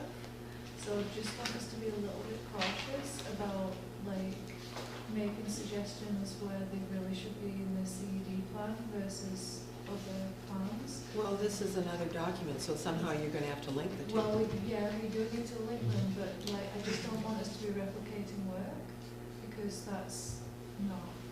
Well, if they're two documents asking for the same thing, is that? I think it just gives it more, more weight, more Does weight. it make us look like we're all just No, doing the we same are thing? already too much in silos anyways, that's Yeah. never gonna go away probably, Because we but should be working together, but I don't. You're right, we we absolutely. should be working together. Well, we have a climate action committee, and Yeah, that's what hang on, this Bonnie is. So this is a strategy, Yeah. and as I see, this is going to inform staff's work.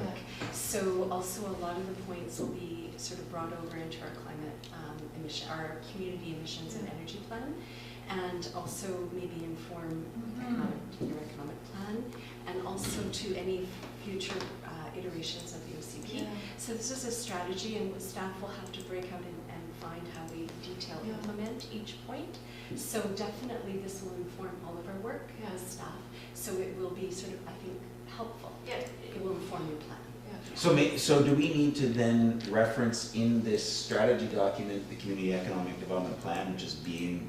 Well, that's what I just think there's a lot of planning associated with the fire and drought, and there's planning associated with the transportation. Yeah. If we start acknowledging plans, It's just how we work. This is one of our strategies which will inform our work at the staff level. So Right. I We don't. maybe we should just make a statement in this one that says, and saying, that there's a commitment to work with the community economic development. So if someone read this document, they wouldn't miss the fact that it links to other. Yeah, other plans that it links to. these considerations are built, are reflected in Yeah. the community economic I don't development think plan. like when you do a plan, you do tons of research, you look at all your documents from your municipality. Yeah. So this will inform all plans. This is a strategy, so it will inform. I don't think we Need to have say to it. explicitly have to state that. It's also the transportation plan. Yeah, the parks Yeah, plan, yeah, exactly, our yeah. community and energy. Yeah. So this is plan, going to be the so climate it's- action plan. Yeah. Yeah, it's a strategy. Well, is it a strategy or a plan? This is a strategy. And what's the difference? Don't ask me, Allison. The plan Plan is is much more extensive. operational. Yeah. The plan is more- You don't actually have to do any of this. Okay. Strategy.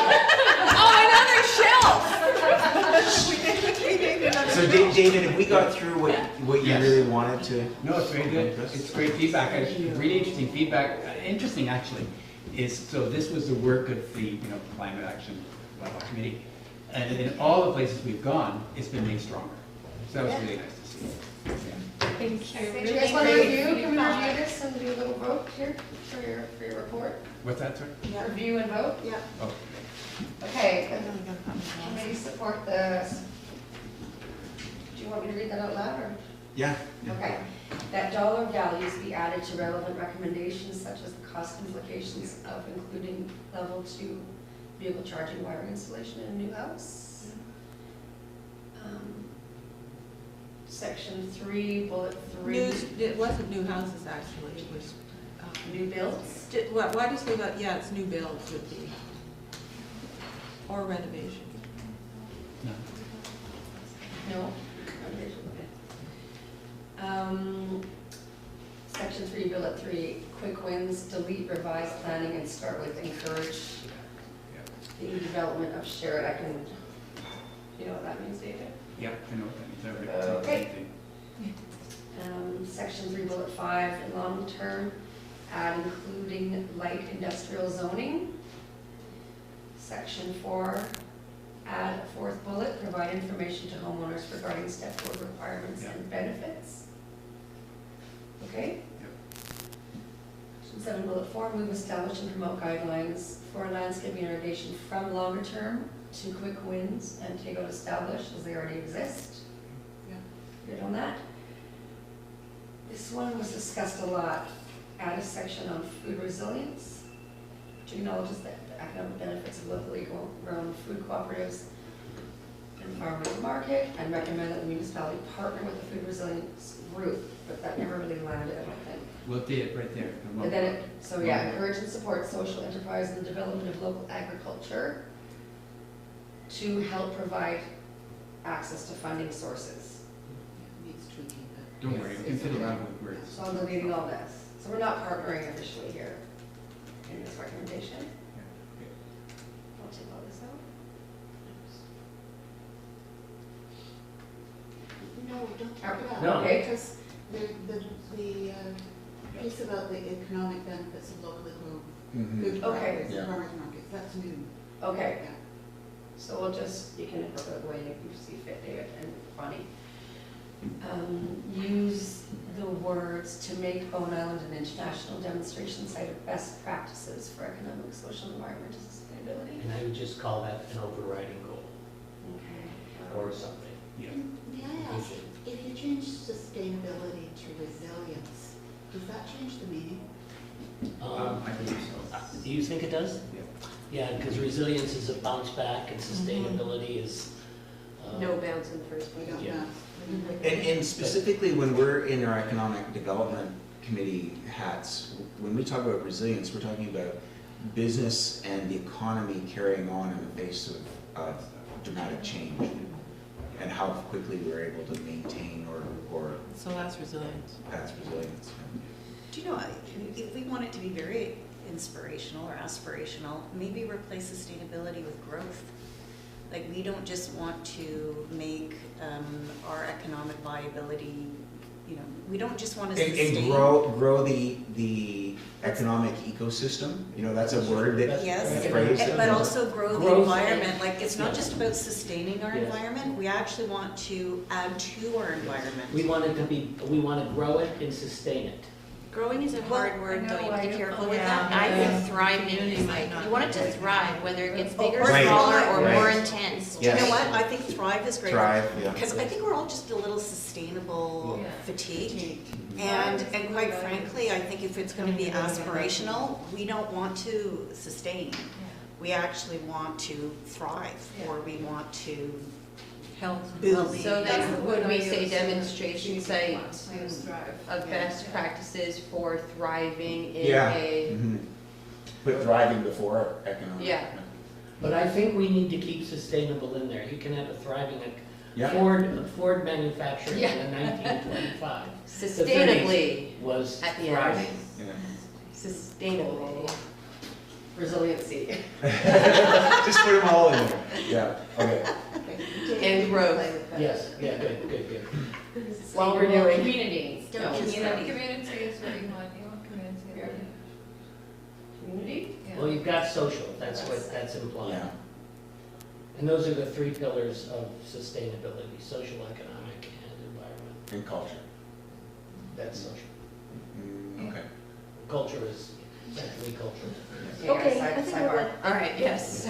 Lots of meeting to get to still, and a ferry to get to. Ferry. I was just gonna say, I do have I know. a hard end at 11:30 because it's still a Me work too. day for me. Yeah, so, okay, so let's leave Hard that stop, to I be should say. thought of, and And encourage establishment of home, improve internet capability, that's not exactly what we said. No. We said that we wanted to optimize, no, it's a connected community thing, so maybe we just need to use that sort of. strengthen the internet connection. It's not that. Oh, it's not that? It's like explore more fully how the internet capacity of Bowen Island can enhance economic development. Sure, Something yeah. like that. Yeah. Would you mean capacity or just internet? Sorry, finance, And is it economic Is and it environmental the- development. Is it the internet as well as, the Sorry, internet that's isn't fine. cell coverage? Well, let's just leave it as that, as, Yeah. you know, and, Date yeah. tweak. So how does that end? Enhance economic. Just economic development. Don't Yeah. get rid of reduced transportation, because that's what it's all about. Sorry, introduce. No, to reduce transportation. Because the whole idea is instead of driving to meetings somewhere else, we're using the internet to meet, for instance.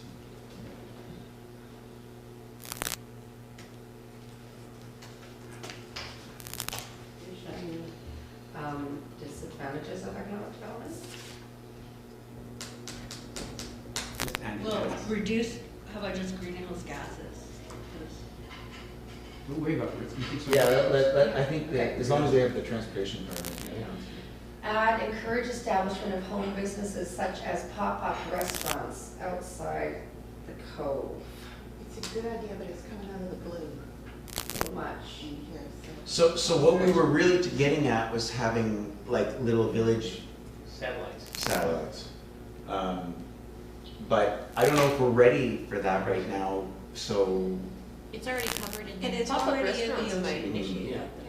It's already And covered in stores. there in the earlier when you talked about those locations and all of that. Yeah, I think that I'd like to have something about this, because this is actually a tricky one, and the wording is important. Like satellite, the whole idea is so that if you live in blue water, you don't have to drive to the cove to get a bottle and look in the morning to make your coffee. Well, encourage small businesses in the outlying perimeter of the island. Well, home-based occupations are already. You know, we could talk a lot about this, and I'm not sure, we're not gonna get to it right No, I'm now. not gonna get. Okay, so, but the But- idea is there. The idea is there. Okay. And then add a section at the end which acknowledges other reusable documents such as the transportation funds. We might do that. Might do that. There's so many of them. Just, Could it be just Okay, there's a policy in the encourage small businesses at the neighborhood level? Okay. hey. Something like that. There's a Nice. policy Yeah. in the OCP that says commercial development outside Snug Cove may include 1 or 2 geographically separated sites, limited facilities that serve the nearby neighborhood and reduce the need for vehicle use. That's in the OCP. Yeah. Which policy number? Policy 173, policy 174, and any review of potential sites for commercial development. Consideration will be given Okay. to demand by residents that would be served, ease of non-vehicle accessibility and so forth, so. Perfect. Should I say pursuant to? You could say such as, right where you are maybe, after neighborhood. Neighborhood Such as? Such as the Yeah. creation of For, was it 143? 173, wasn't it? Was it 173, Allison? Yes. Okay. Okay. I'll say something later. I don't want, yes, sir. Okay. Go on, 32. Okay, and so thank you again, and really appreciate the fact that you've gone through all the committees on this. It's, yes, we can vote. Okay, so Maureen, you're moving, in favor, second, Ed, and all in favor? Okay. And David, can I send you some other Thanks so thoughts? much. What's that? I'm gonna send you some other thoughts Yeah, outside please. of economic. Yep, okay. And whatever we have for a little overarching thing, I'll probably send you a note about it. Okay. See what you think. Would you Okay. refer to policy 177 as well, which says encourage home-based businesses as a means of maintaining the island character and to help promote self-sufficiency and defense of community. Okay. This is my homework. Yeah.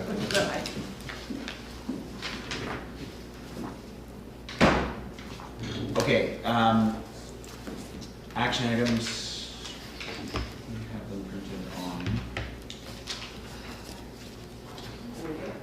Yes. What time is this? 10 after? Can we skip over action items? Well, let's not skip them, let's just go through them blazing fast. Well, is it just like done or done and not done? Yeah. Yeah, What page am okay. Page 16, So Ed, contract and settlement, done. done. Councillor Nicholson, No. ongoing. Helen, offline and toilet facilities, ongoing. I haven't heard anything about it. Yes, I did this, it went to the finance committee, went to Melanie, and then Marie Atherton kind of got in front of it a little bit, but it's happened. Oh, they're actually gonna put a sign Oh, on the I back was of the supposed to send water? an email or something, was there? No. Oh, shoot. Melanie is done. I'll run after, I'll tell you after. Update done. Talk to Metro Parks, ongoing. There's a Yeah, typo there, isn't there, in the spelling of the yes, phone? there is. Yes, but I think I want to speak with the new manager, the person above Tom. Okay, But just call it on. just say Metro, okay? Yeah. Ongoing. Circulate update report to the committee. Helen? We're on to 7 and 8, which is your to-do. Circulate update report. Okay, ongoing, I'll say. Helen put a call out for the working group. Yes, that happened. Did it? Well, that was one of the 3 meetings we had. We did the rural. Well, it's talking about a working group, so is this gonna be an ongoing group? I think those are the names. We did establish the group to work with you, didn't we, or we had, who's gonna Do work? you have a working group established? It got all melded into that one meeting where we did Right. the 3 Yeah, things. but I don't know that we, Yeah, there is a working group, and it's Ed and I think. Yeah. And me. Beginning to see. because I thought I put my hand up for that, yeah, okay. Okay, well, I can just make a note here. So, Can you just let us know who? yeah, Ed, Vaughn, Councillor Morse, and Natasha. Okay. That's the working group for the CUD plan. Right. So you two are not on that, from what I'm hearing. Ed. Yeah. Sorry, it is. Okay. Apprise TBI of the discussion regarding forming a joint working group and identify interested participants. I haven't done that. Ongoing. Buy a local working group, meet in May, ongoing. I cannot do that, sorry. But congratulations on the profile for the buy local. It's getting a lot of visibility. Oh, good. Well done. And it's really I like well it done. wherever I can. That's, Sophie gets credit for that. She's very good. Yeah. Review the newcomer's guide draft and send feedback to Councillor Nicholson. That was a big oops with Christmas, you've gone to press. We haven't gone to press yet, but I did receive some feedback from some members. So Excellent. thank you. Okay. Councillor Morris, find the report that identifies done and share it with committee members. Well, we just have to find the electronic version. Okay, so it's ongoing on the electronic We version can part. Well, we can do that after. I didn't have time to photocopy it, and I don't. Share feedback. It's from really this, large. Are yes. you going to actually point out No, where we no, should be no, looking no, in no, it? no. What I was reading from was this report, but Oh, there's, okay. and there's another one on the land use bylaw, and I think. Ed, reach out to Loretta Strang regarding youth services. Done. Done? They have none. They don't take anyone under 18. Yeah. Councillor Morris, that's ongoing.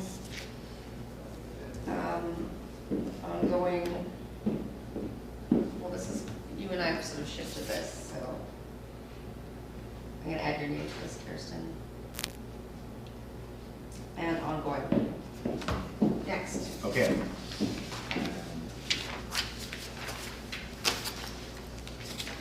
Rural Economic Forum Working Group. Right, and so I would say we probably need to spend our next 15 minutes just doing that, because we need to, the council needs a recommendation from us, so for the next meeting. But we right? need to read the report. Right, yeah, so we need to read the report. recommendation. So Steph is gonna throw up on the screen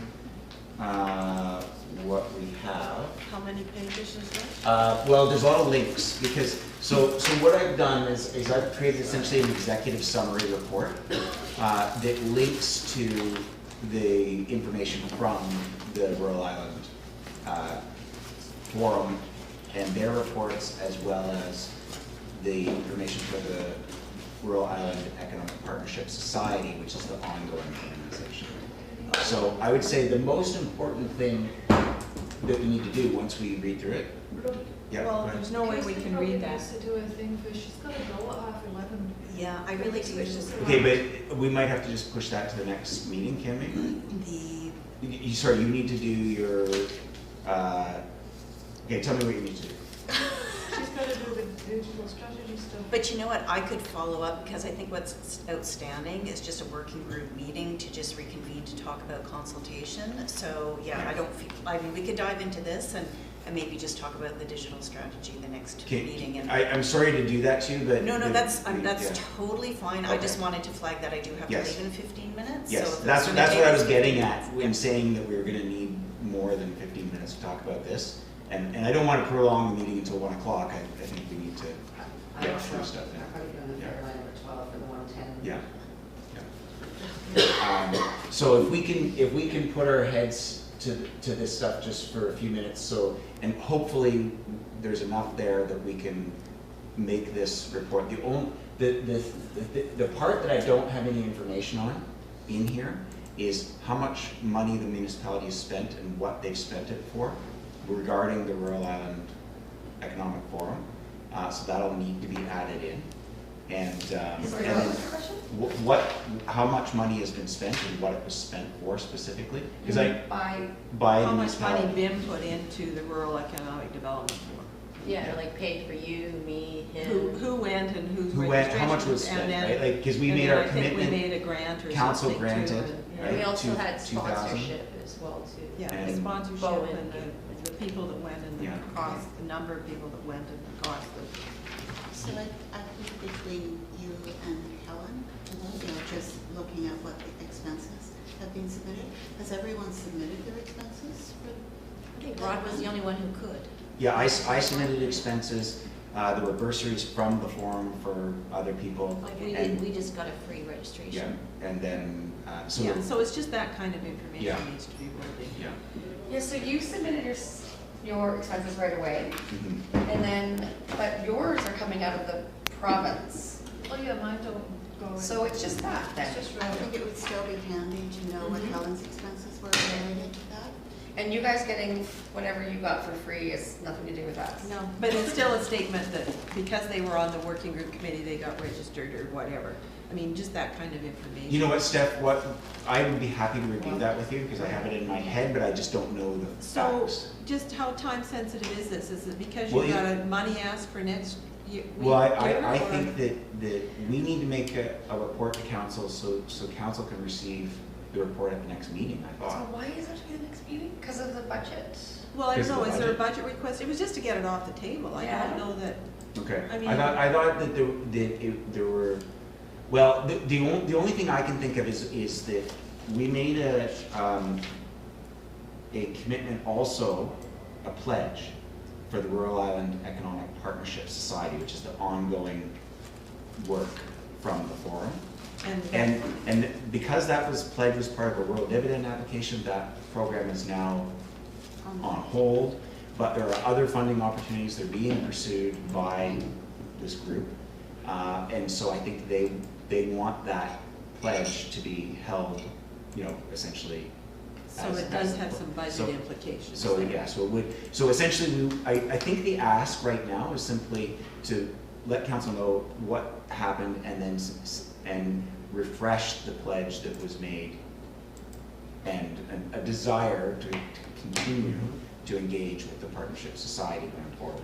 I think those are probably the two things. Does that sound right, Maureen? Yeah. Do we need to know what the the time we put into that? Would that be important? It would be really interesting to know. Because absolutely. Yeah. I know we both. Yeah, there's a fair amount of time. And so, okay, so. The 2 points is expressed desire to continue with the partnership. Yeah.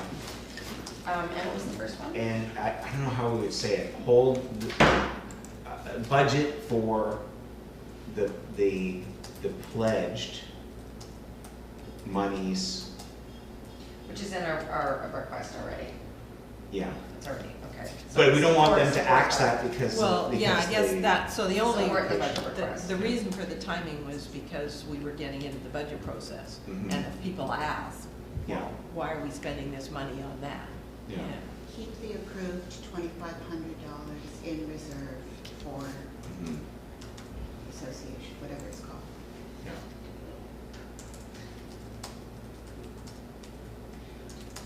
Is there going to be another one this year? Nothing scheduled yet.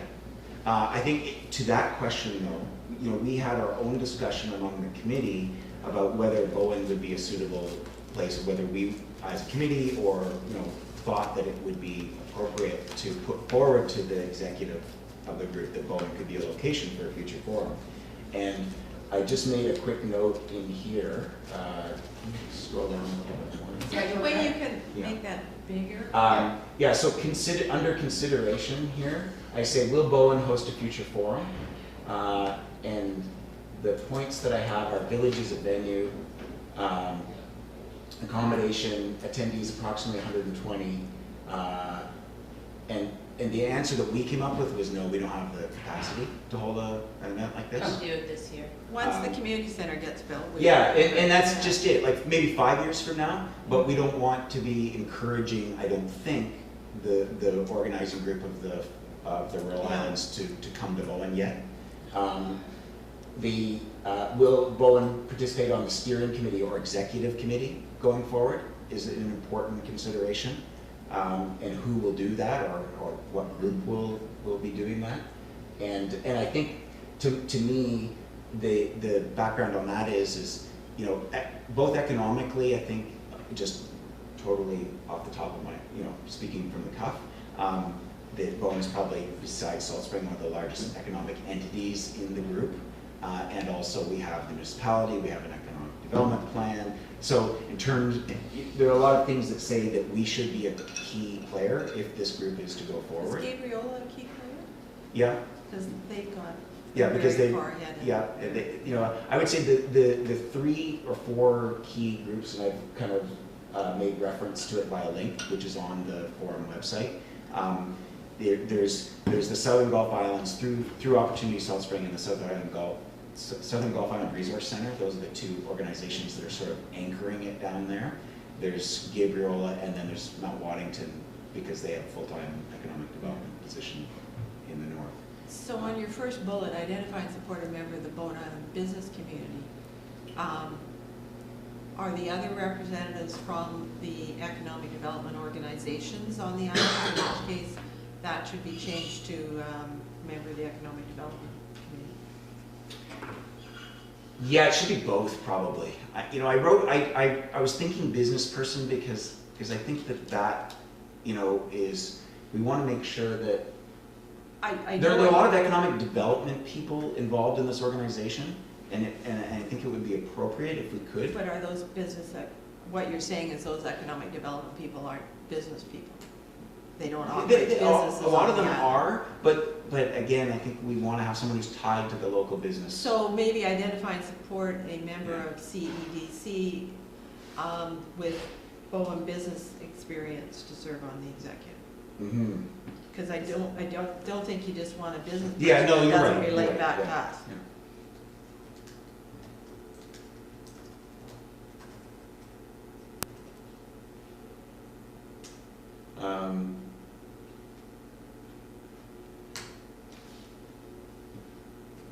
Did you lose a bullet there? She I just tried combined. I was gonna make two, like one business person, one committee member.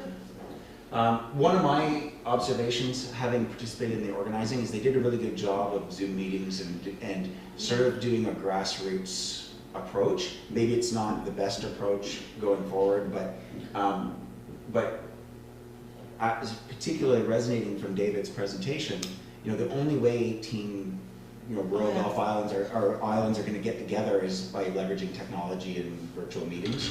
It's the only feasible. Do you want to change favor to encourage? Or Yeah, encourage, yeah. Because I think they'll cost us less as a community, and it really is the best way to go forward. And is that just for on-island meetings going on, or is this on the executive? Executive planning future events. You know, there was some discussion, particularly in the executive group, about the cost of getting people together. Yeah. But that seems, of course, the value of having people face to face is enormous. That's what our forum in November demonstrated above everything. But we still got to push ourselves to do it virtually, however we can, because I can't see it being successful otherwise. How could you make an economic region of 18 islands spanning hundreds of miles without doing it that way? I just didn't know whether you wanted to be more specific. No, I what agree. kind of meetings if you're talking about All. the new organization, or you're talking about all meetings, then that's fine. Yeah. Publicize and education. I think it's publicize And educate. Yeah.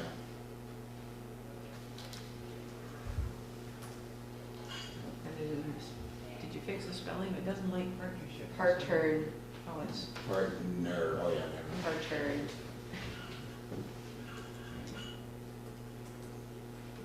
So this is the name of the ongoing organization.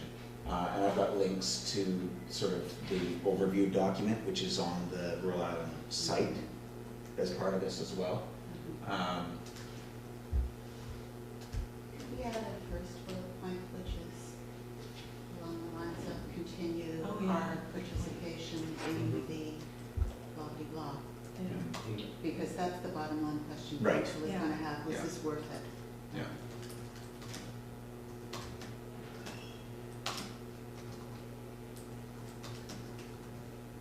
Well, the society hasn't even been formed yet, has it?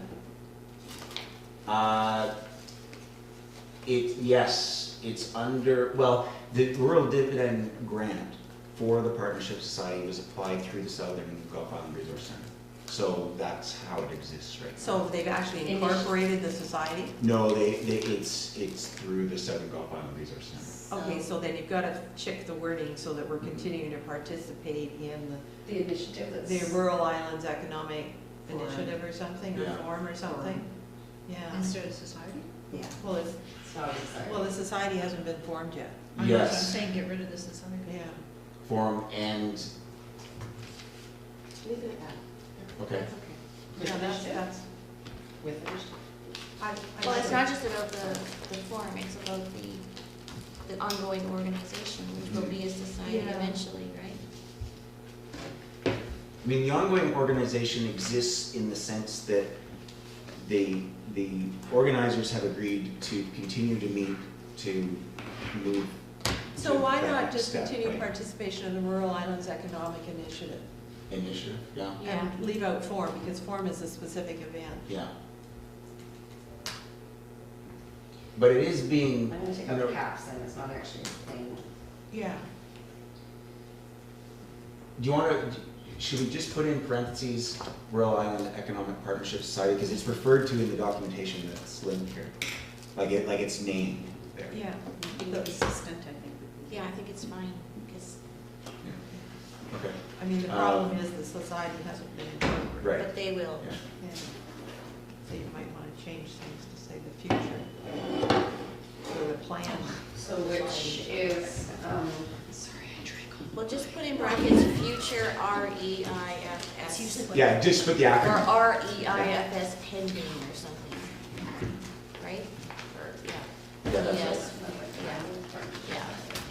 Rural Island, RI. sorry. 540. I'm for you, step down to see.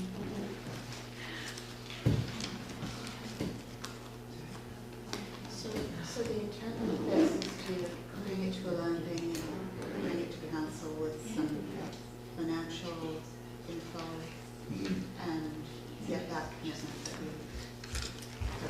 we noted, those two commitments. That's 2.71. Yeah, because we had some feedback from some of the people, the Bowen people who participated, about what their perceived benefits of it were. Does this, I could fill in Alistair's part, because I saw you had his name up there. does this report include a summary of the perceived benefits? That would be useful. Yes, so if we scroll up a little bit. So I might want it to needs tidy to up be- that last. Sorry, can I just Yeah, jump yeah, into go ahead. those two in this list then? Councillor Wilson? Like The that? 2 points? Yeah, as part of this list. No, they're different. Okay. Okay, so just so you know, this next point here, sorry, go down. Yeah, so where does that fit? This next point that is an explanation of what the Rural Island Economic Partnership is about, and it's from the document that's linked here. So, and I just put that so we can at least understand what they're saying. So they're saying this organization will be a not-for-profit organization focused on community and economic development, engaging with Indigenous communities across rural islands as well as local economic sectors and community builders, and engaging the island's trust, local and provincial government.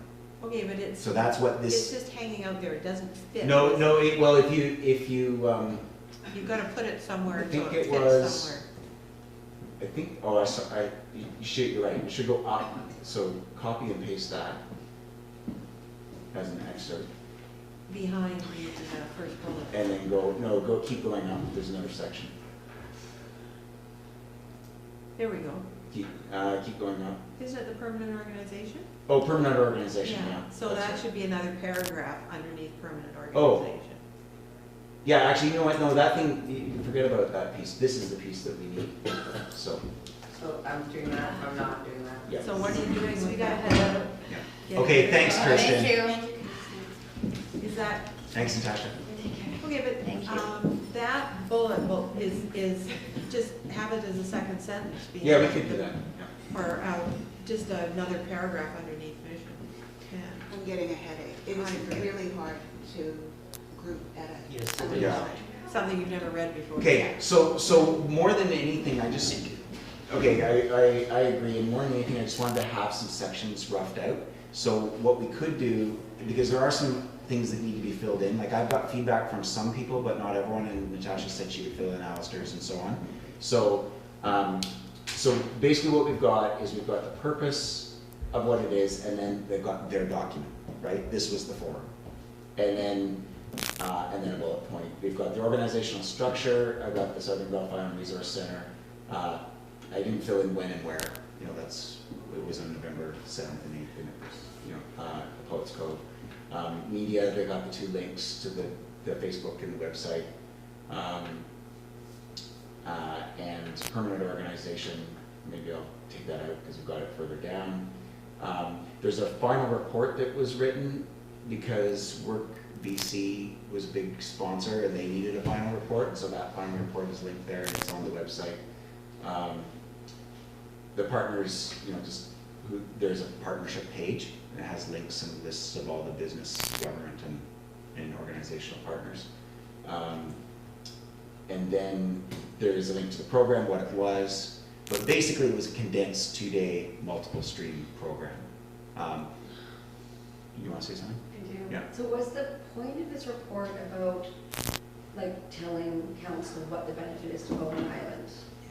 Yes. So But what we have to is give that? context of what it is, right? Okay. To support ongoing support, to gain ongoing So support. we're back at the beginning then? Does there need to be an intro to why we're doing it? So yeah, like the purpose of the report is to provide council with information that would, of how this was a beneficial for Bowen Island business. So that's a section that's missing. Yeah, why are we writing this report? So we'll start with the purpose of the report. Yeah, which, and then your background is, Purpose. yeah. Provide.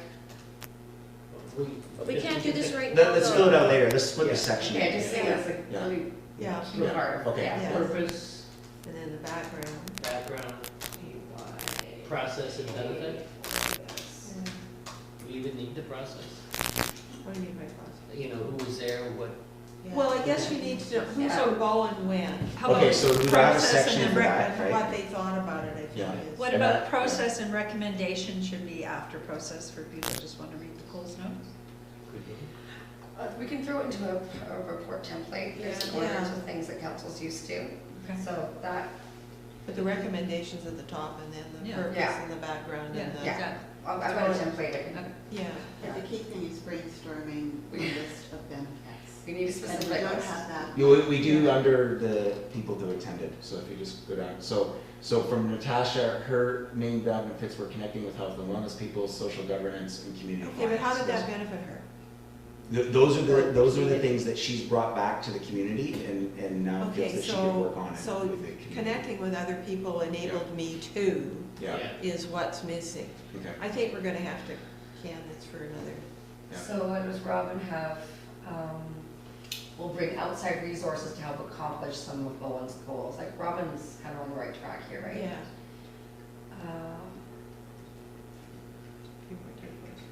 Feeling worth going is not helpful, right? Well, that was his feedback, I Oh, mean, yeah, he thought it was worth attending. he paid for it, the municipality Paid for didn't pay for himself. it. Okay. That's Share best definitely. practices with other islands that Yeah. are challenged by the same issues. Yeah. Is salient. As much as possible, if you can give examples. Yeah. You know, Yeah. Which best practice, which issue. Yeah. Share best practices such as, yeah. So we need to flesh out each person's point and have them in a format that expresses it, I guess. And I also want to approach it from, I mean, this is important, but maybe approach it from a different perspective, where you talk about 3 themes that are sort of viewed through, from the municipality's perspective, this is useful in terms of this, and this. And that gives some examples there. detailed list of everybody's could just be, see Appendix A for individual comment or something, but you've got a paragraph in the report that says, you know. So for example, one thing, alternative models of economic development. Gabriola Island uses yada yada. We found out about, you know, and just the elaboration is what will give some substance to. Sorry, can you say that first part again? I think I said Gabriola and yada yada yada. No, before, you had something specific in there. You did Gabriel. Economic models, Yeah. alternative economic models. Well, we're throwing out ideas about what you might Yeah. have found out. Yeah. Okay, we need to do some work on this, Rod. Yeah, no, clearly. So who's the subcommittee on this? Well, The people it's who went. the attendees, but I don't think we're gonna get the people who, you know, like, that are not on this committee necessarily together. Vaughn's already talked And today. they spent their own money to go. They Yes. thought it was worthwhile for themselves. That was good to know. Yes. Yeah, We can fill in the why we think the municipality, you know, Yeah. it matters to the municipality part. yeah. And I mean, you could frame it, the following members of the Economic Development Committee attended some, you know. people, Exactly. and Start Other out with- members of the We also community. participated in tons of the organization, Yeah. right? I So think we've that needs to spent be how many covered. months? Yeah. You know, also, I just think we should have that in Yeah, oh yeah, context, we do right? need to. So Let's Vaughn, work on this later, though. yeah, so, I so, gotta go. so then if it's not, We're deferring the resolution. so we defer the resolution, but what about, does council need something for this next meeting? You're So- not gonna have anything. No, I think we've got time. Maureen and I have enough information that we can speak for, you know, if anybody's questioning it. Yeah. Yeah. And then there's a public consultation and stuff going on, so everything, will there'll be another meeting between the Okay. time we're gonna be passing by, you know, final. So, things. so, maybe Helen because it would be good to have you as an attendee part of Vaughn and I's discussion and trying to flesh this out. So could you suggest a time that works for you? And You guys can do this Offline. You need to, yeah. Because I'm Kristen's incredibly gone. busy for the next month, so. Right. Well, that's why I'm asking you to give us a time. Well, maybe it's circulate to everybody and let them make their comments to Yeah, one that's person. You wanna do that? Can you send that out and I'll It's take not a a lot of stab time. at, Yeah. and That would be then, great. and then I'll send another version around and we can go from Okay, there. so send it specifically to you, Send it let to you me. do your work. I'll do what I then you- can, and we'll then send it. Okay. if we have to meet, we have to meet. I'm hoping we don't. We I can wanna just, try and minimize meetings if I can, just for this next month, because I'm just so Yeah. slammed for time right now. Okay. Yeah. It's not, I don't wanna help you, I really do. Yeah, well, I mean, we definitely want your. If you guys need support with the report, I will be your support. Okay. I've sent you a template, okay. and I've taken these notes. I'm dying to say I'm gonna do the whole thing, but I just stopped You myself. weren't I there really either, wanna so do you it. Can you send that, what Let me the take a stab economic at it, commitments, Okay, then. Okay. the dollar figure stuff, can you ferret that out and get it to Vaughn? You know, how much were my expenses, how much did we pledge to the Yes, forum and the future? yes.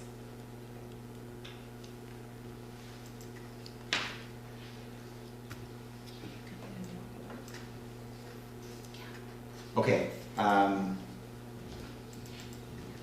so the summit, we sort of talked about it offline already, and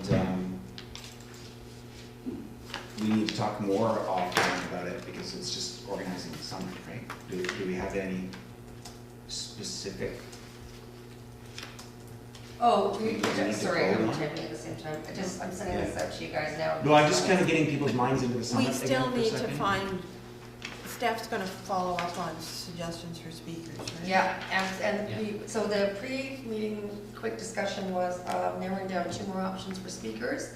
We've also come up with a couple of alternative locations for the lodge if it doesn't work out. And then the dates will be defined by the speaker. And then once we get those, then we can start working on the agenda. Some people, Jody, myself, send in feedback on the Yes, agenda. yeah. Can we have an updated agenda based I on think that once we feedback? get the speaker and everything, then we can start Okay, dealing with because it. I still It's think. not time sensitive. Okay. Did Pardon? I not reply to something I should have? No, just the agenda kind of went around and around. Okay.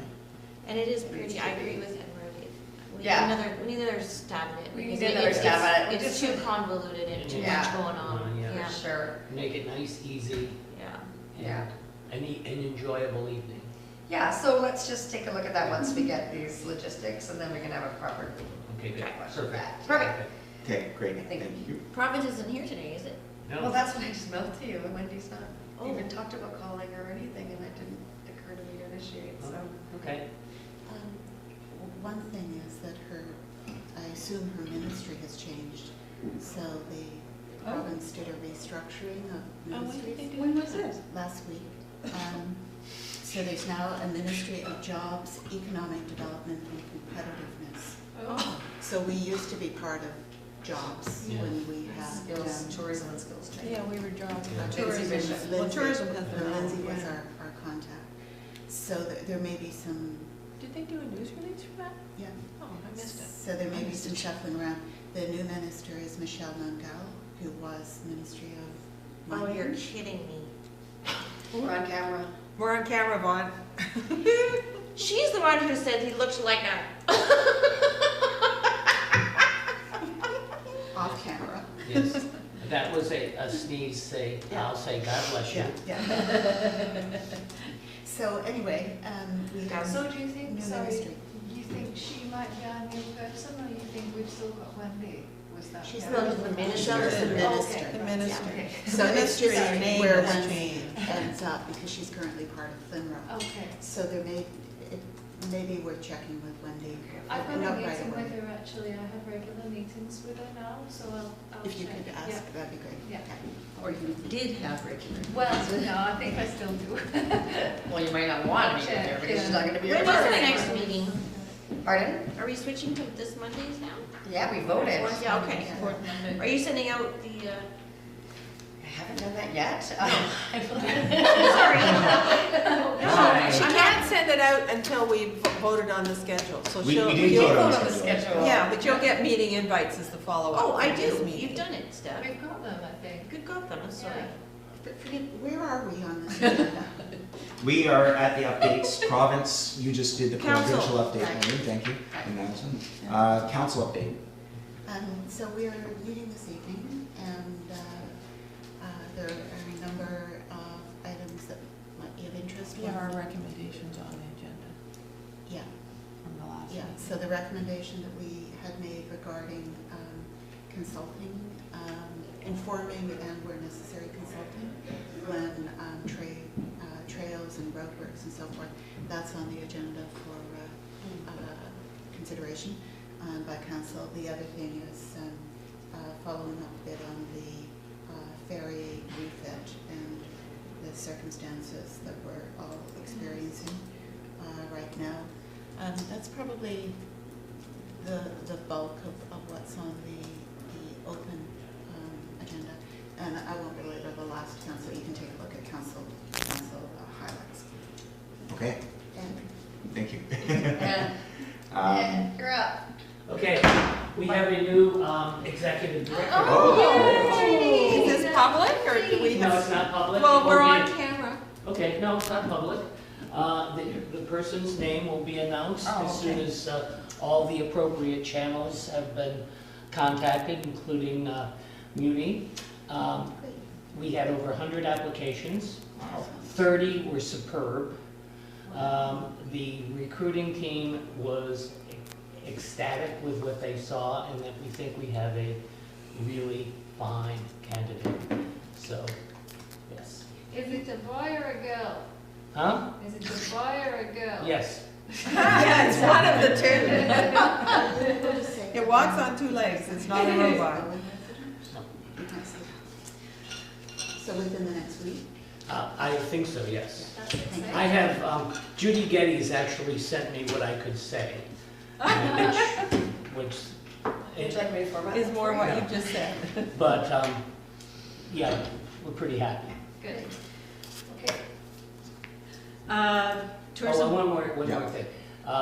The annual big fundraiser, the mini gala, or the gala, is February 29th, and the opening of the exhibition for those little mini art pieces is February 9th, and it begins at 10 to 4. So anyway, Is the the big gallery reopening coincident with the February 9th, or is it? it's the same, this is when you get to look at the. No, but the gallery's been closed. Yes, the gallery will be open by the 9th. But is it gonna open before the 9th? I've been trying to find out exactly Okay. the date, I Okay. don't know.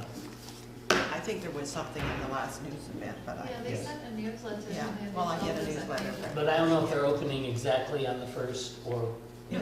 The reopening of the gallery, I think it's like February 12th or something like that. well, the 9th is might I the, think it's Or- the night. it might be the 9th or the It's 8th. not displayed. Yes. Yeah. Yeah, exactly. Yeah. okay? Fantastic, thank you. Do we have any stuff? No, two, yeah. Tourism, sorry. Tourism Bowen Island, the visitor center is closed. This is kind of our quiet time, though we're working in the background on our publications. Emma Chow just reached out last week about putting together the application for the MRDT. So she's asked us to put together a business plan. She's also asked Birch to do the same thing. We haven't met with her yet. The MRDT will be important to bring in some much needed funds into the community. So, yeah, that's where we are at the moment with that. Just curiosity, as you outreach to members about MRDTs, is there ongoing education for businesses or feedback that's happening through Tourism Bowen Island?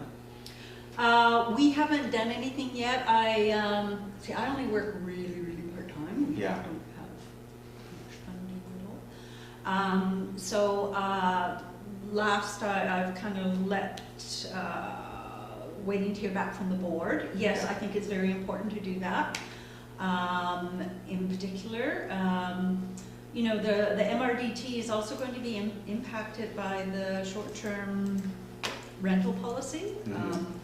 I'm hoping that Emma and council realize that when you start to, you know, it's that catch-22, you start to limit it, the short-term rentals, trying to achieve certain goals, but then on the other hand, it impacts the tax coming in that could benefit the community, so there's a give and take there. So everybody needs to be fully aware of that, you know. I'm still thinking about our business engagement, you know, format, which has been really successful, inviting different sectors together just to talk, and what we've hosted. And I know that we haven't done the hospitality sector specific, like as in B&Bs and short-term rentals, specifically because of all the ongoing work, consultation that's going on. But is there a place for us to hold one of our business engagement sessions that is going to help Tourism Bowen, that's going to help, you know, because I see the possibility that, you know, wires can be crossed, people can be talking in the background and not understanding. So part of what might assist that is that the program is managed by Destination BC. At our last board meeting, we had Peter Harrison walk us through a slideshow presentation. We did it online.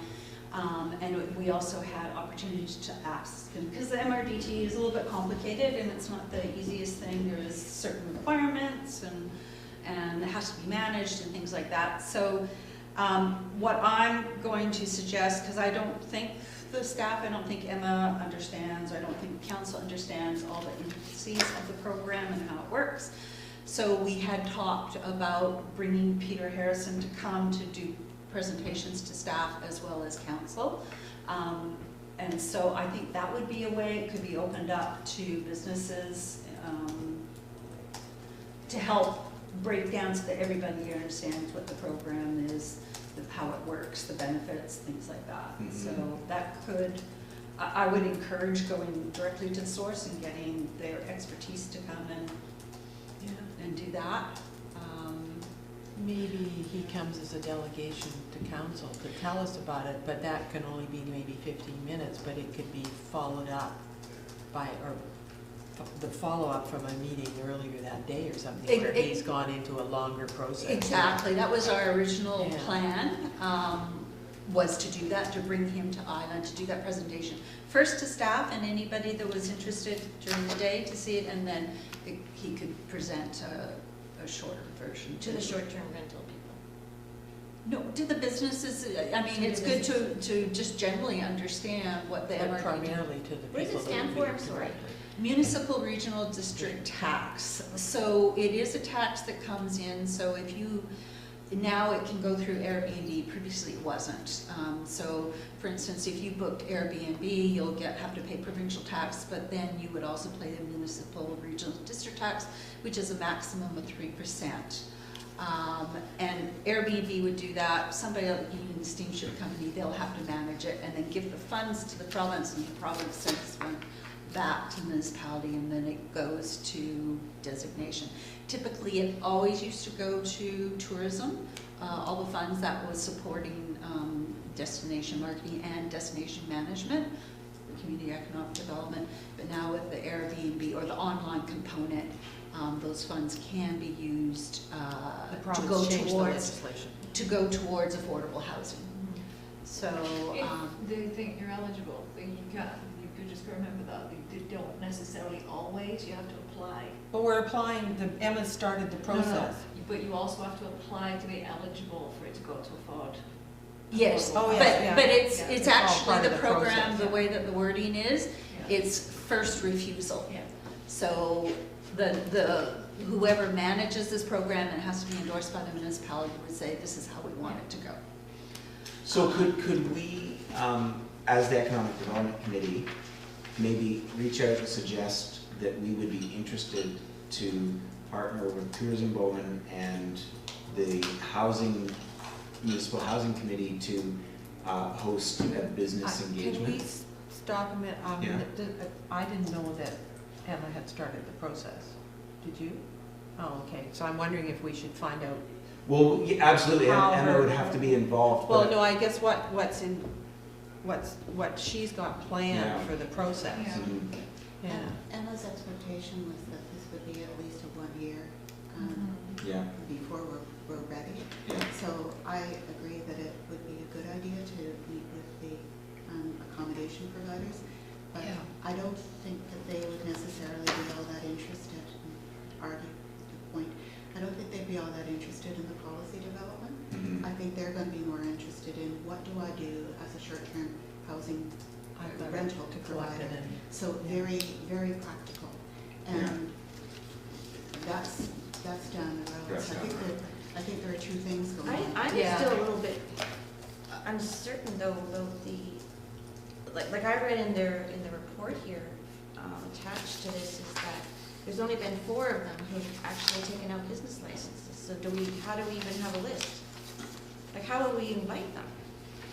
Oh, the Nobody's- Airbnb ones? Yeah, they're not even recognizing at this point that they need a business We license. should just put an But, ad well, in the paper. This is, at this stage, I think, as Maureen and Alison were saying, that's once the business license comes in and stuff like that, yeah, Well, that would be the next stage.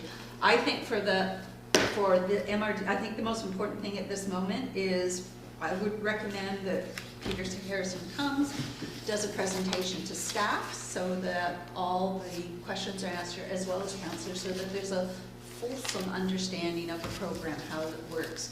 And who gets Because to the make poll- decisions about it, right? Yeah, but also Emma's going to put forward a recommendation on how that this program should be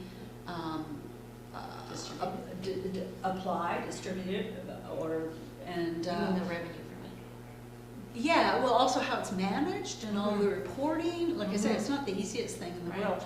So I think there has to, and at this stage, my understanding is there's not a total understanding of how exactly it works. So why not bring in people that I think manage it's a it great idea. and answer the Yeah. questions? And that would be the first stage. And then that will inform how the municipality decides to move forward. Because you're saying this is not something just for short-term rental?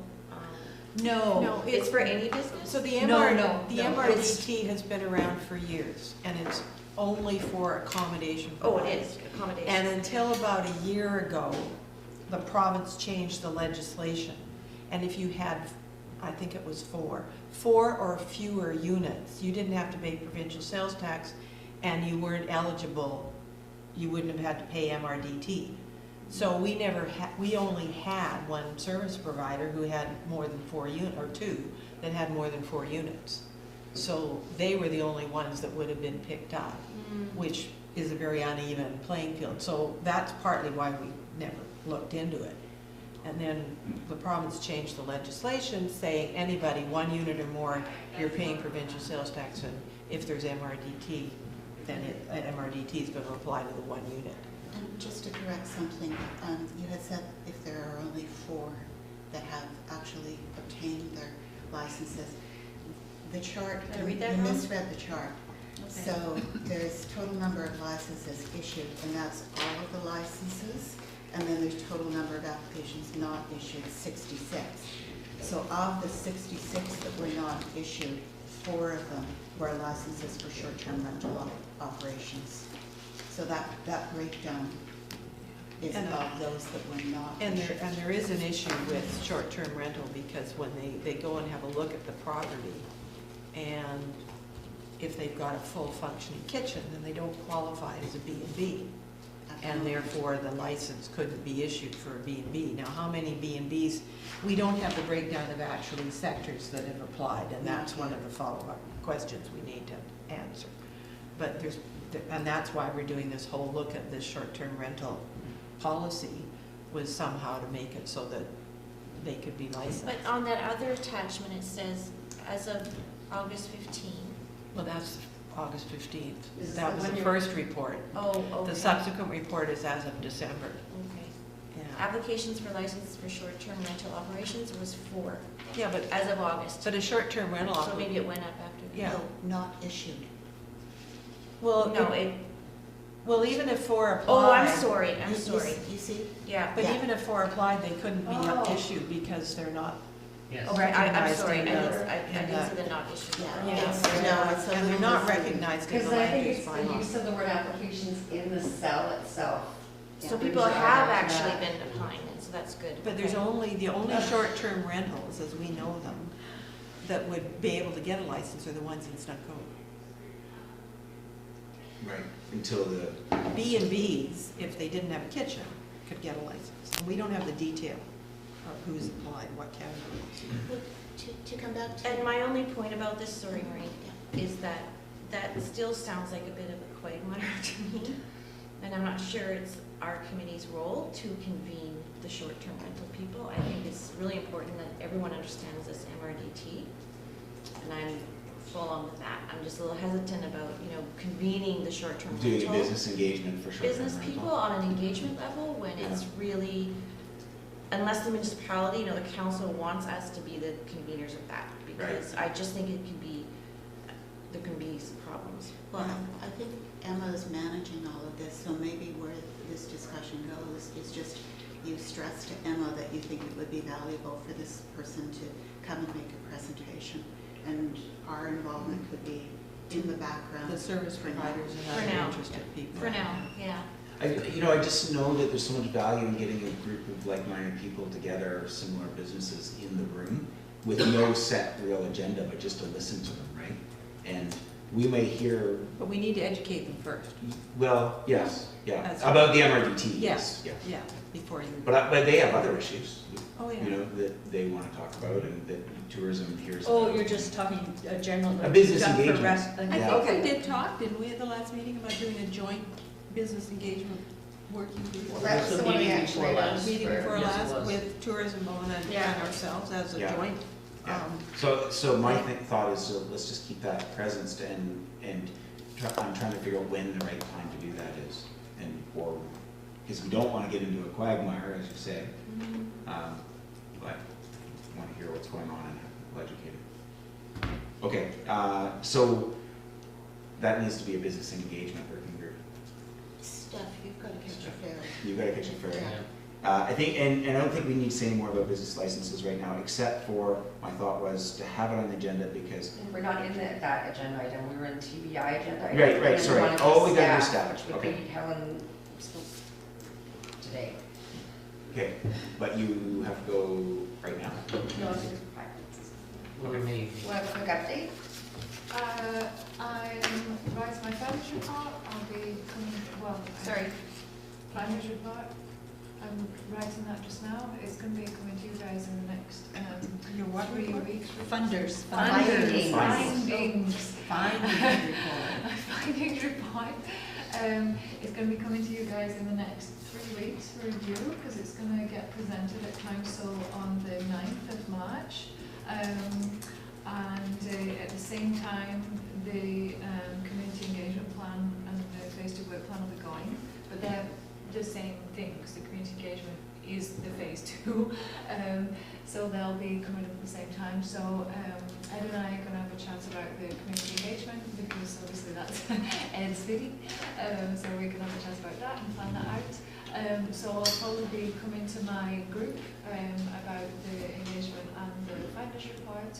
And just keep your eyes peeled for stuff coming your way, because as soon as the stuff comes to you guys, then I'll be asking for feedback, and obviously I'll give you guys a timeline for when I'd like that in, so that I can incorporate any changes or suggestions that you've got for that, so I can make sure that when I present it, you know, that's where we want it to be. So the next Community Economic Development Committee meeting is February 24th. Yeah, so we'll be doing that offline. So, but to present it to the committee before it goes to council. Yeah, so what your my deadline. plan is, no, because I'm going to give it to you guys before the meeting. So what I'll do is I'll send it to you guys on the 13th, and then that gives you guys the week, or the 13th or the 14th, and then you'll have that week, and then we will meet on the 24th, and then hopefully we'll be able to, you know, just go over any notes. and it means that I've got that time then to, you know, just make any changes. But I'm hoping that you guys will come back to me with any major stuff before the meeting. Oh, yeah, no, I just meant from a planning, Yeah, for a of sign-off timeline, point and of then view. the So committee that's- to recommend that's the why- council that yeah. they adopt this Yeah, plan. absolutely. Yeah. That's why It'll I'm be the set it up 24th. with those dates, so that we can hit those dates for the committee meeting.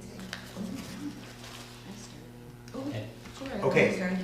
I know this is- So we're gonna close the meeting then, and thank you very much, Deb, and everyone else. Look forward to our working group meetings. Good. All right. Thank you. Thank you. Motion to adjourn. No, you can't. Okay. We're adjourned.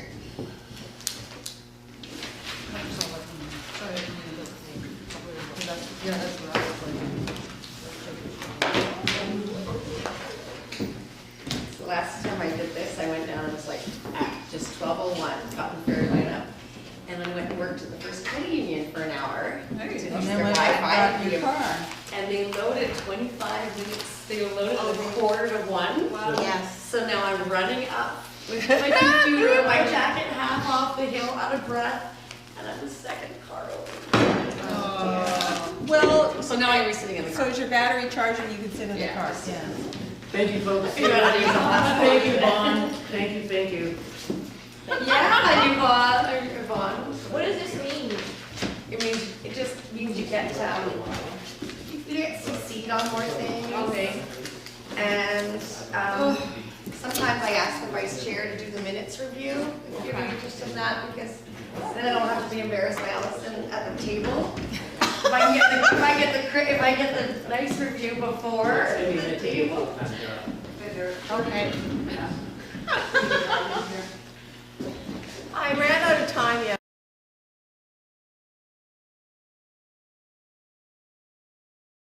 What's that game called? The exhibition? The fall? Whack-a-mole? You get one Until game it's one. up here, Allison comes in here. All right, we will convene the regular council meeting, and hope you're all ready to go. You're ready? All right, the approval of the agenda, late items. There's just those 2 items that were circulated earlier today, 5.1. Okay. Regarding the Mount Garner proposed proposal, Yeah, and 7.2 regarding the replacement vessel.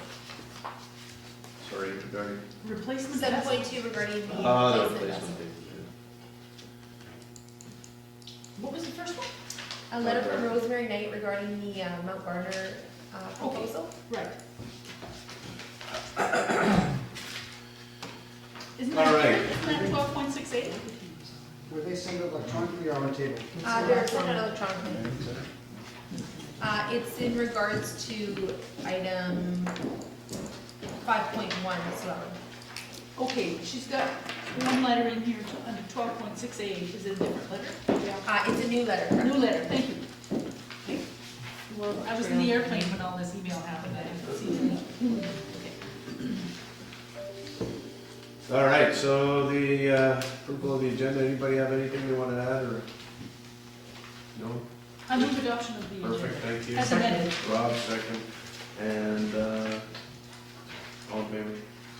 Thank you. And we'll move on to public comments, which we don't have any There tonight. are no public comments. There are no public comments. And the consent agenda, does anybody want to pull anything out of there? Yeah, one information Information. Okay. This is the information. consent agenda, I think we're talking about. Is that? You pull the information. Okay, I'm always confused on this. Yeah. just a minute, where is it?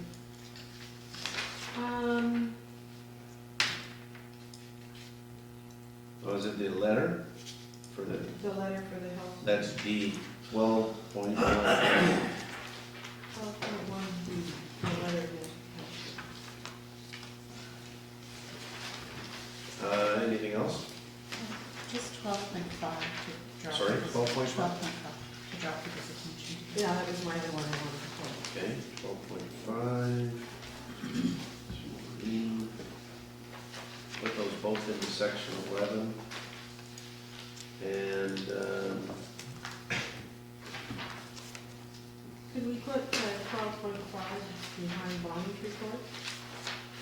They sort of go together. okay.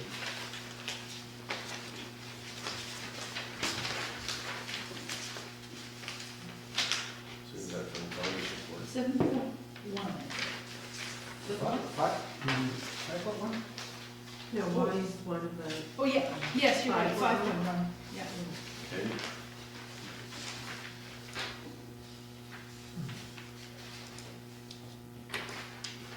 Information. Yeah, that's a good idea, to sneak that in there, thank you. All right, so, approval of the consent agenda as amended. Thanks, Rob, anything else, second? David did. Seconds? David did, Okay, yes. thank you all in I just favor. can't remember it now. Okay. So, the delegations, we have 0. Move right on to business arising from the minutes. And it's 5.1, proposed Mount Gardner dual track North Summit Trail status report. Bonnie, thank you.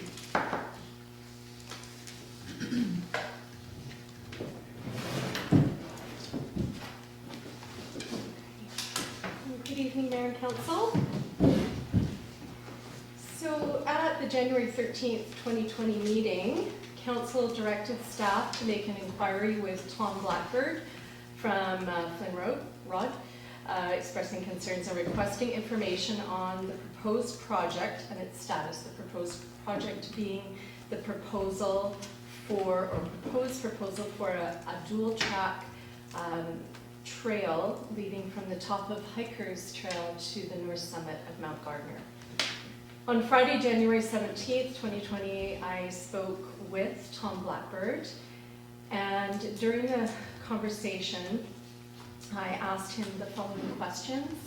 And so what I did is I summarized his answers, and actually used his wording, and then I ran it past him again, and he concurs that all the information that I'm giving tonight to council is what he approves of, and it is his wording in places, and I have summarized in others. So the status of the proposed dual track trail, the first question I asked Tom was, when did the proposal first come forward to his agency? And he said about 1 year ago that provincial staff received an inquiry from a cell tower maintenance contracting company as to their desire to access the summit of Mount Gardner. Provincial staff advised them to contact and work with Bowen Trail Riders Association, one of the members of the coalition for Mount Gardner. And that was in order to explore the feasibility of a dual track trail being constructed from the top of Hikers to the north summit. What does dual track mean? It just allows for ATVs. Like wider. Yeah, wider, yeah. oh, not for two different users at the same time, but just one. Yeah, or two dirt bikes, I Is guess. that- I is could. Two ruts. But the idea is you could have walkers and motorized. You could, vehicles. yes, Yeah. yeah, you could. So a preliminary estimate of costs related to the construction and maintenance of the potential trail was formulated between the cell tower maintenance provider and members of BITRA, which is the Trail Riders Association of Bowen. And subsequent to receiving the construction maintenance estimates and figuring all those out, the cell tower company pulled out, as Tom referred to it as. And since that time, that cell tower provider has expressed no further interest in pursuing the trail's development. So I asked, the second question I asked, and these questions came from the discussion at the council chamber. I just want to reiterate that from the January 13th meeting. So the second question I asked was, what is the status of the proposal? And Tom said that the coalition, which is the Bowen Island Trails Society, or BITS, it's the Bowen Trail Riders Association, which is BITRA, and it's Bowen Island Horse Owners and Riders Association by HORA. They submit operation plans each year, one operation plan, to Tom's office with Flynn Rod. And the items in the operation plan are then reviewed by provincial staff, and ultimately it's provincial staff that decides which projects will be authorized and funded for any given year. And just because a project, Tom was saying, is in that operational plan, sometimes one of the members may put something in for a point of discussion, but it doesn't necessarily mean that it will be funded and ultimately appear in the final operation plan. And just wanted to say that Tom is fully transparent. He said that he could share this operational plan with staff, with the municipality, if desired. So the dual track trail proposal is not in the 2020 operation plan. Was it in the one they submitted? So it was put in there as a point of discussion, and provincial staff has asked for the proposal to be left out of the plan, so it is no longer in the plan. So if we got the final plan, we could easily say to people, it isn't in the plan. Yeah, and so the final plan has not been solidified yet, so it's still in the draft form, but Tom did say he would send us the final plan when it's finished.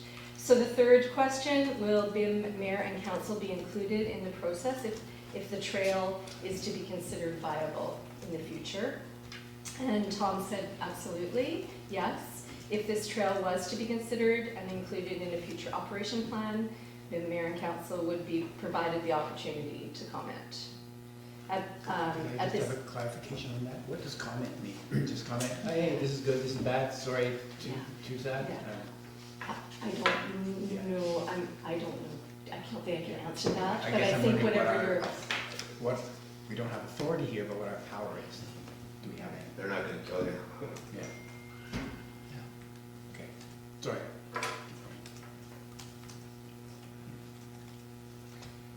So at this time, provincial staff does not support the inclusion of the trail, given the concerns raised through correspondences from Bowen Island residents. And Tom Blackbird has received a number of letters of concern. And the fourth question I asked him was, will the general Bowen Island community be consulted prior to allowing or declining this and other trail proposals? And his answer is that provincial staff has asked the coalition to demonstrate how information is being communicated or disseminated to the public, websites, email distribution lists, etc. Individuals on the distribution list are expected to receive coalition meeting minutes. If community members have concerns with information in the minutes, they can ask questions and voice their concerns to the coalition members or directly to Tom Blackbird. So that was, I guess, basically the nature of this report, and the recommendation is just that council receive the proposed Mount Gardner dual track North Summit Trail status report dated January 20th, 2020 for information. I'll move that. I'll second that. Second, Rob, thank you. Further discussion? Just that 12.5 is similar, but I guess we'll get to that. Yeah. Okay. No, I just think this is terrific. Thank you, Bonnie. There's lots of concern in the community about this, and it's good even just to know that council can comment, because that's not always been described that way. Yeah, I think that's about all we can really say, though. Go ahead. Yeah, so I mean, I'm very pleased that this is not happening in 2020, but I'm concerned about the overall process here. I mean, this is all, you know, this Crown land is really, this chunk of Crown land is really highly used by residents and visitors in a very quiet way. And this would be such a complete change that I worried that this was sort of all that was going on without us really being asked our views. Just, you know, the reliance of the department on whether this association was consulting much. Anyway, I'm not quite sure what to do about it, but to me it just tells me that our Crown lands are important and we don't have much control, and we need to somehow address that.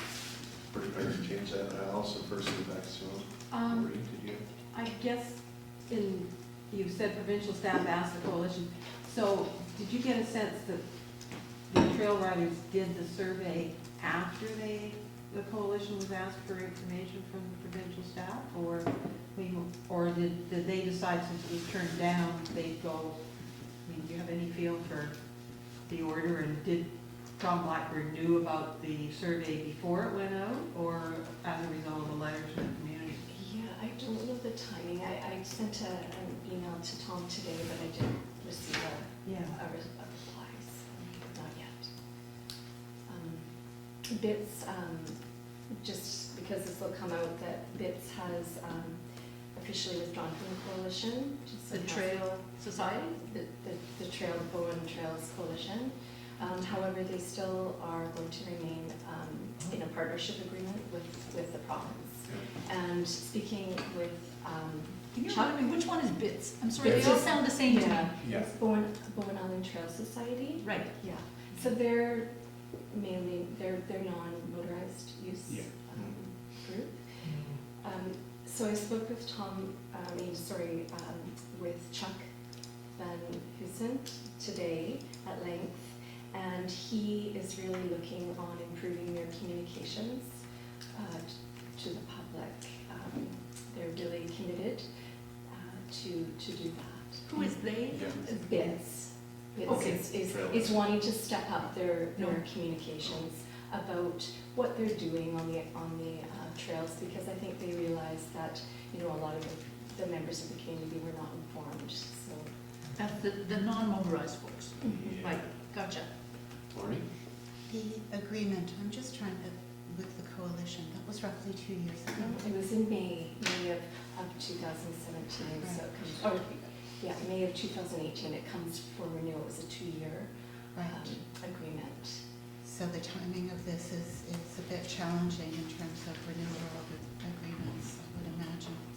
And my question had to do with the extent to which we're aware, or the community is aware, of how much of this trail has already been built. And I've been informed that a significant part of it is actually already in place. Really? And I don't know if that's true. And can you comment on that? I did ask, and that was a question I had for Tom, because I'd heard the same concern raised at the Parks and Trails meeting. One of the members had brought that up, so that was one of the questions I asked in an email to Tom today. Again, didn't receive the reply yet. But speaking with Chuck today, he said there was, during the reconnaissance part of working with the cell tower maintenance provider and Vitra, they did a bit of reconnaissance, and for whatever reason, I think a couple of trees were cut. And so Chuck said that, you know, that it hasn't been built, because I asked him that question, but there has been some disturbance in the area of the proposed trail. So, yeah, he said a few trees were cut. Okay, thank you. And that could have been blown down, or, we don't know. Yeah, I'm following up on what Maureen was saying. I've seen a disturbing YouTube video that was posted, and I think many people in the community saw that, and it was alarming. And so maybe you could forward that to Tom Blackburn if you haven't already, and or if you don't have it, let me know. And also, I was wondering, just to keep the province, in case Tom moves on or whatever, if we could have a standing agreement that the work plans come to us before they're, or maybe they approve them, and at least we get to see them. Because I would like the municipality to be able to comment on them. Over the years, the municipality has produced or paid for the Crown Lands report. That was the Dunster report back in 2002 or whatever that is. And we rely so much on the Crown Lands for all sorts of things, including the nature and trail experiences that visitors come here for and that we enjoy, but also for water and erosion could harm that and all these things. So I just I'm concerned about the that video and the trees coming down already, and even though it hasn't been approved by anybody, and we're finding out about it as the municipality only because we asked. And so I'd just like to have a communication channel, and I wonder if we can ask Tom to send us those work plans every year, or what would staff suggest? Bonnie? I wanted to tell council as well that Tom said he'd be happy to come and speak to council directly. That would be great. That'd be nice. I would like to take him up on that. I think what I'd really like is if we could be on their mailing list. You know, for anything like this that comes up, I mean, on Bowen Island, I think we should be informed, because it came right out of left field. And there's a lot of work being done in the past by the trails people, and I don't begrudge them that, but we don't seem to be in the loop, and I just wondered if we could try to get a little bit more influence in it. There is a partnership agreement holders meeting here in council chambers tomorrow night. Okay. It's usually a semi-type of closed situation, so BITRA representatives will be there, Vaihora and Dix, as also Rotary will be there as well. Are you And I asked Tom in my email correspondence with him today if I could attend as well. So will he take somebody from? Tom will be here tomorrow night, yeah. Interesting, okay. So, just one more. If I heard you correctly, the agreement was a 2-year one, and I remember when it was being done, and that, so if that was 2017, and it's expired in? 2018, it expires in May of 2020. Okay. Yes, So- I thought it was in May of 2018. So can you make sure that we're sort of kept apprised of when the deal discussions with the new agreement? Would you be happy doing that correspondence, Bonnie? With Tom? Yeah. And I can disseminate the information. Or would you like a council motion? Well, we've already got one. Well, we're just receiving this, which, let's get rid of that motion off the table, so, all in favor? Yep. Okay, thank you, Maureen. All right, so I just wondered if we should pursue anything or just leave it with you, Bonnie, to just make sure that we're kept informed of anything that's going on in our neighborhood. Sure. And would council, does council wish me to follow up with Tom? And Yeah. ask if, set up a time for him to come and maybe come as a delegation? Yeah. Sure. In the future council meeting? Yeah, no, that would be great, that would cement the relationship, I think. Okay, that's great, thank you, Bonnie. So 12.5, Maureen pulled it and I was going to pull it. Yeah. And the reason I wanted to pull it was so that we could draw everybody's attention to it, because it's a survey and people should be going to fill it out, and trails, et cetera, on Crown land.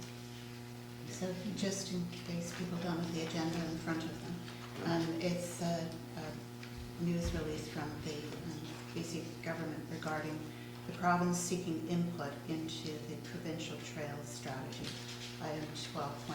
So I think that it's a good time to make community members aware, and perhaps we could have Sophie send something out more broadly. And those would be in the entire province, Yeah. Yeah. And can I ask Bonnie to put this on the Parks, Trails and Greenways Advisory Sure. Committee agenda? Sure can. I just, speaking to the trail strategy for BC, I did read it, and there's some really good language in there, and it's reassuring, I think, for some. And one of them, and I just want to quote it, is competing demands for trail usage plus increased environmental concerns are compelling governments to take a more integrated approach to recreation and transportation, and to classify trails according to the desired experience. So that is part of the strategy that the provincial government is looking at.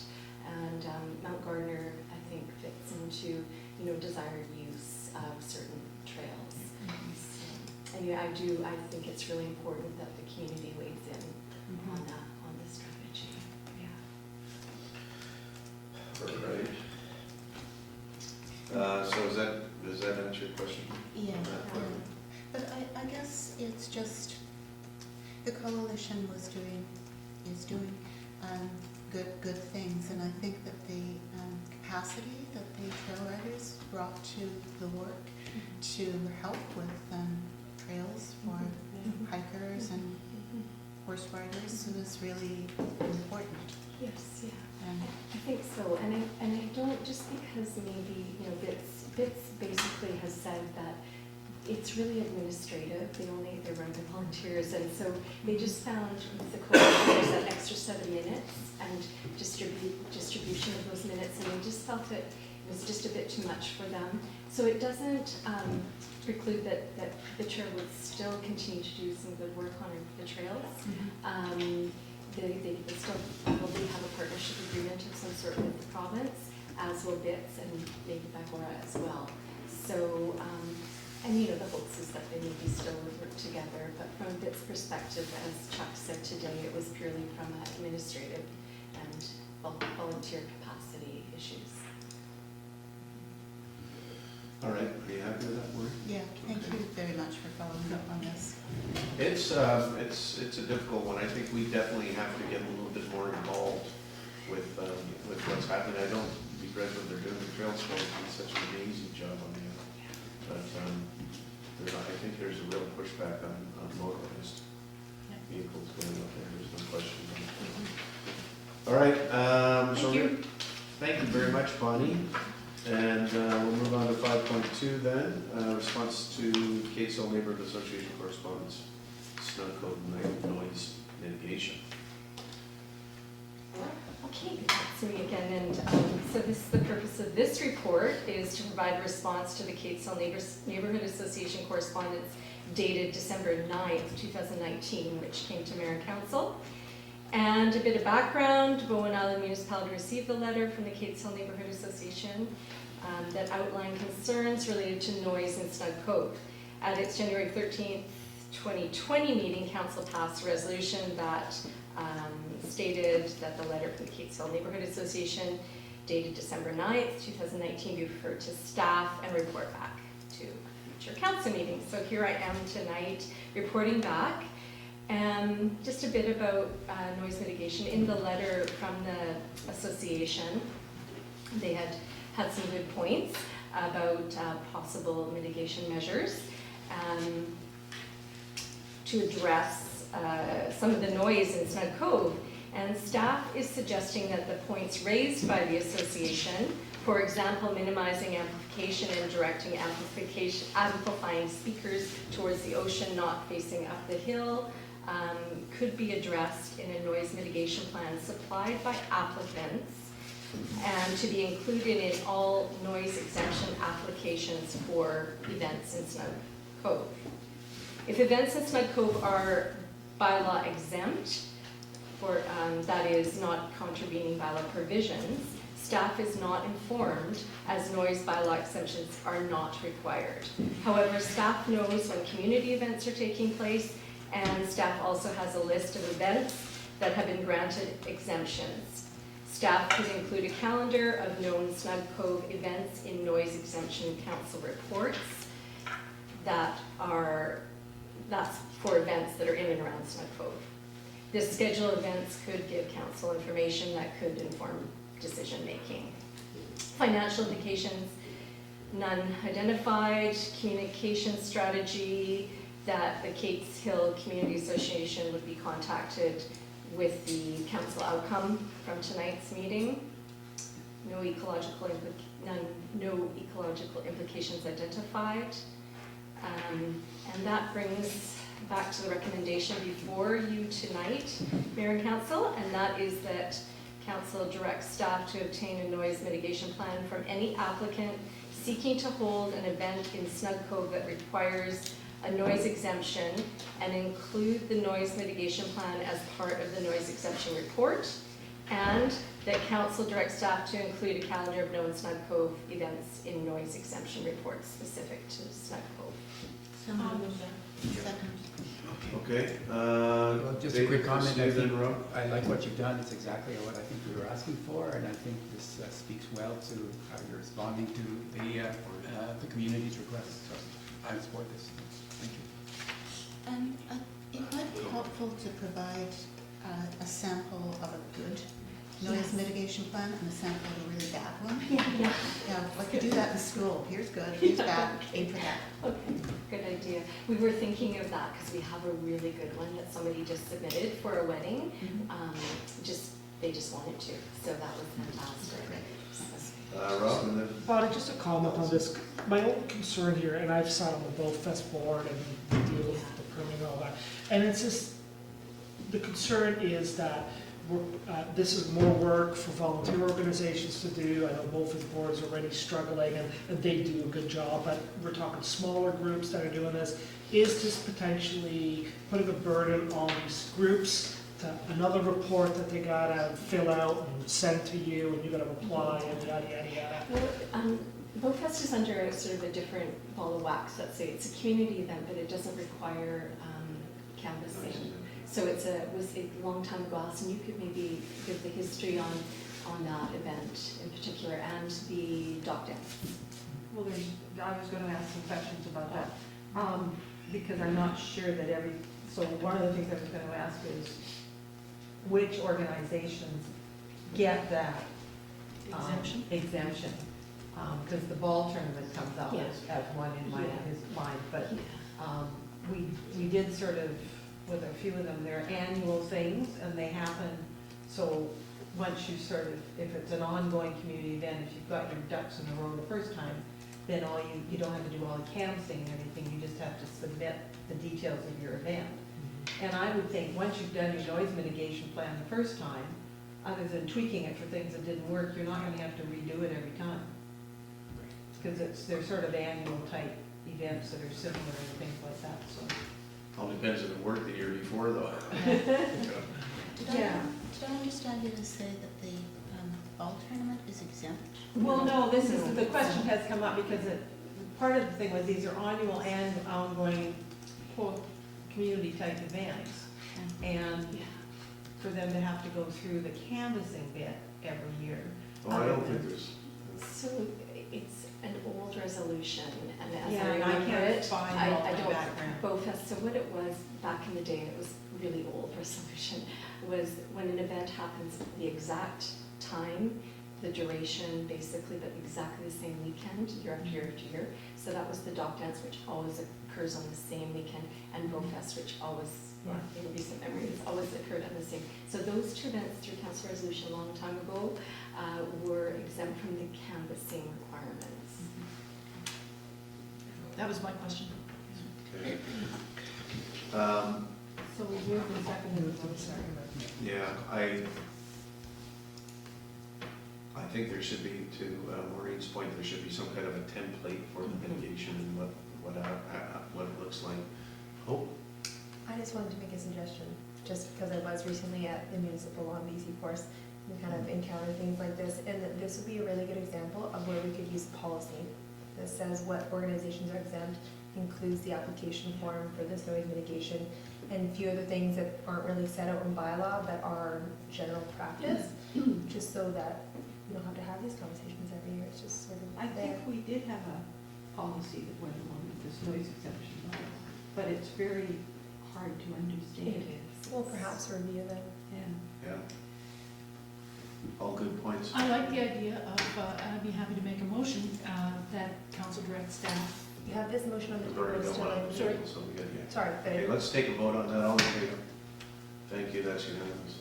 Now, That council direct staff to prepare a noise management policy for the consideration of council at a future date. can we see if we can dig one up or not? We already have in the policies a noise control exemption policy.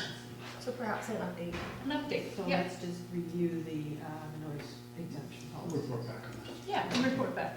Yeah, Okay. thank you, I'll second that. Second, thank you, David, all in favor? Thank you. thank you. Okay. You get to practice your new skills. With Bowen. Beauty. Be a nice quiet place.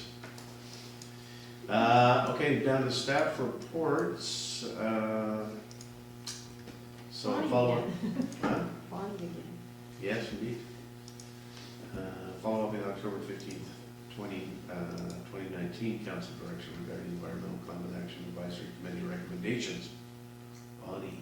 Okay, so this is a staff comment sheet. I did work with Glenn, our interim director of engineering, as this is really sort of in his area of expertise. But the Environment and Climate Action Advisory Committee came up with 2 recommendations at their October 15th, 2019 meeting.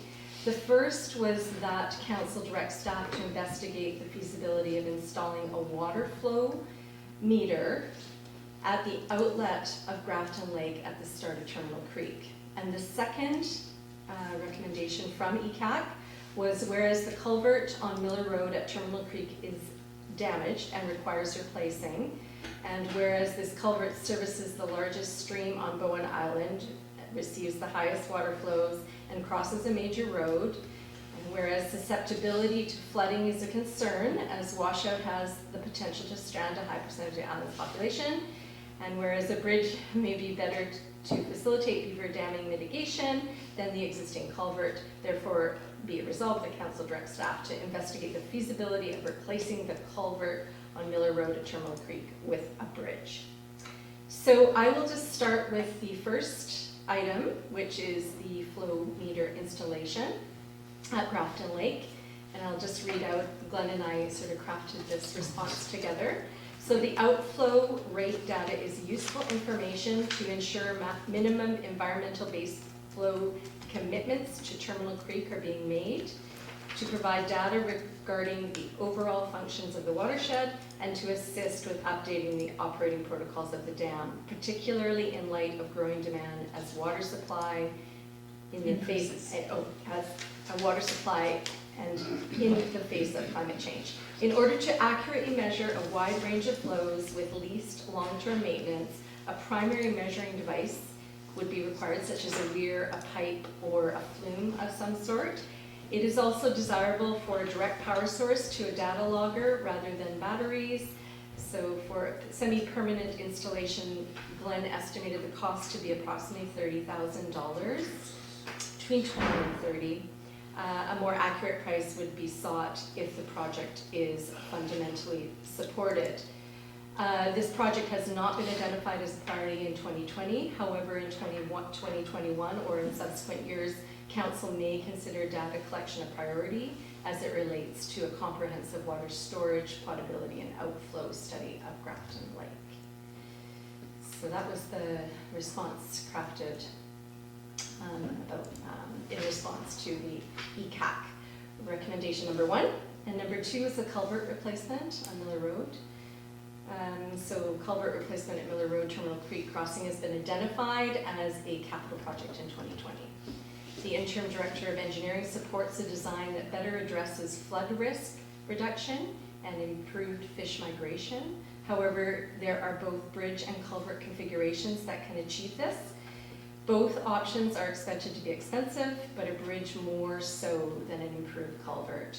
Staff will conduct a high-level operation or option review to confirm the most cost-effective solution in preparation for firming up the 2020 budget. But Glenn does feel that the culvert, although there are some more fish-friendly designs and some other mitigation measures that can be put in place with the replacement of the culvert, but he did feel that that was the least expensive option. Yeah, I would think so, but Maureen, first, so. The comprehensive water storage, potability, and outflow study, was Glenn thinking of that as part of the larger water systems review? I don't know if it was, if specifically Maureen, I'm not sure. Might be something you can confirm. Reading from that. Pardon me? That's not a reading from it, that's all I read. That it would be part of the larger study? It would make sense to be. Yeah. So. Regarding the first component about measuring the outflow, I like that because it gives you baseline data, but it also makes sure that you don't dry up the creek and damage the ecology below. For the creek, the Killarney Creek that flows out of Killarney Lake in the Crippen Park, staff are very careful about, they've got limits that they can't let the flow go below a certain number. Is that the same? Yeah. Okay. We have a responsibility. Yeah. Right, it's just a matter of how closely you can monitor that? Yeah. Okay. And, well, I support that, but I bet you that's part of that master plan or the overall plan that's gonna come. So we'll see whether that comes out of the new engineering as well, because I think he comes from parks background, so he'll probably have good background in that, we'll see. I think with regarding to the bridge, the part of the reason I had talked about a bridge at a previous council meeting was because, and I think I sent you the article, but it's just that sometimes a bridge also makes it safer for wildlife crossing the road, and for people crossing the road, and for maintenance of the culvert or bridge, because you can walk underneath and you can easily assess any changes. And I appreciate that maybe it won't be possible here, but what they call, I've forgotten exactly what they call it, but basically it's sort of a bridge type structure with a little path along the side. So if this was to happen, it might be a better experience for users as well, for the park trail users. And I was just going to suggest that if there's benefits to, because that's such a narrow bottleneck in the stream and the park there, all wildlife that's coming up and down the creek has to cross there as well. Not just the fish, but deer and, you know, any kind of herons, whatever. And people too have to, they pop up and they're crossing at that difficult corner on the crosswalk. So it's possible that Metro Vancouver Parks would be a partner in this, and I just think it might be worth approaching them. If it's an actual improvement in the quality of the visitor experience and the wildlife safety and the people safety, and the ease in assessing the condition of the culvert / bridge, it might be worth a conversation with Metro Vancouver Parks. They might pitch in, because it would also help them. So that's just what I want to say about that, and I look forward to what comes. Yeah, no, we do have a recommendation here on. Just to receive. Just to receive. That's just to receive it. I don't know how far we should go with the rest of it. I would like to see a very, very high level estimates on between the bridge and the culverts, because I think they're going to be diametrically opposed. I think the bridge is going to be multi-millions of dollars, but I would like to see some numbers on that if we could do that. So Glenn has said that he would conduct a high-level options review to confirm the most cost-effective solution. Yeah. To firming up the. Yeah. I like that part of it. My issue was, is it only cost effective? That's what my point is that we could also improve people crossing that road. That's a dangerous corner. So they walk underneath the bridge. Yeah, and wildlife potentially, and it might be easier maintenance, which could be a cost saver as well. Because I'm one of the people who drove over that Miller Road culvert in the dark the day that early in the morning before it was discovered that it was partly failing. Yeah. So I could have been one of the people down in there, and I know how dark and rainy it is, and I see the people trying to cross the road there. They're surprised because they're park users, and they're coming up, they're going, what's this, a road in the park? If they're not from Bowen. So I just have an issue with this most cost-effective solution. Yeah, and I think it's sort of a funny worded paragraph, because I know, speaking with Glenn, that he supports a design that better addresses flood risk reduction, improved fish migration, and wildlife friendly as well. But at the last sentence does say the most cost effective, and in that paragraph it starts off with the design. So I think, he'll look at things comprehensively and give sort of a, high level. We could take that right out of there if you wanted to. I mean, it doesn't have to be cost effective. It's going to show up. And ask staff to discuss with Metro Vancouver before finalizing and consider Pedestrian safety, ease of maintenance, those kinds of things. Yeah. I don't know, Dennis, did you? Well, I was going to say, we probably don't need a motion because you're going to get an opportunity to look at those two options, but if it might not hurt in this instance to have a motion, just to request staff to report back on those two options, and before that, to consult with Metro Parks with regard to the bridge option. Yeah. If you put it in motion, then make sure it's going to all get covered. Yeah. So report back. So I'll move the first part, the council received for information and comments from the interim manager for environment, parks, planning, and bylaw services regarding recommendations from the Environment and Climate Action Advisory Committee and that council request. I'm waiting for Hope to have worked away on it here. Do you want it as one motion? Well, I was gonna. Sure. Yeah. Just something along the lines of the council request staff to report back on with a high-level estimate for a bridge option at the Miller Road, the existing Miller Road culvert. And that Metro Vancouver. Oh, and then with conversation with Metro Vancouver And Parks. consult with Metro Vancouver Parks. And that pedestrian safety, wildlife crossing safety, and ease of Maintenance. infrastructure maintenance benefits be considered. Sounds good. Thank you. I move that. Okay, and a second. Thank you, Dave. Any further discussion? All in favor? Thank you, that's unanimous. Well done. Thank you. Thanks, Bonnie. Thank you. There's a lot of work. Yeah. Thank you. Okay, 7.2, which is the replacement vessel for the ferry refit.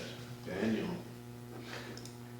Thank you, Mayor and Council. So as I'm sure Council is aware, the Queen of Capilano is currently out of service, and the Bowen Queen is serving as the replacement vessel for about 6 weeks.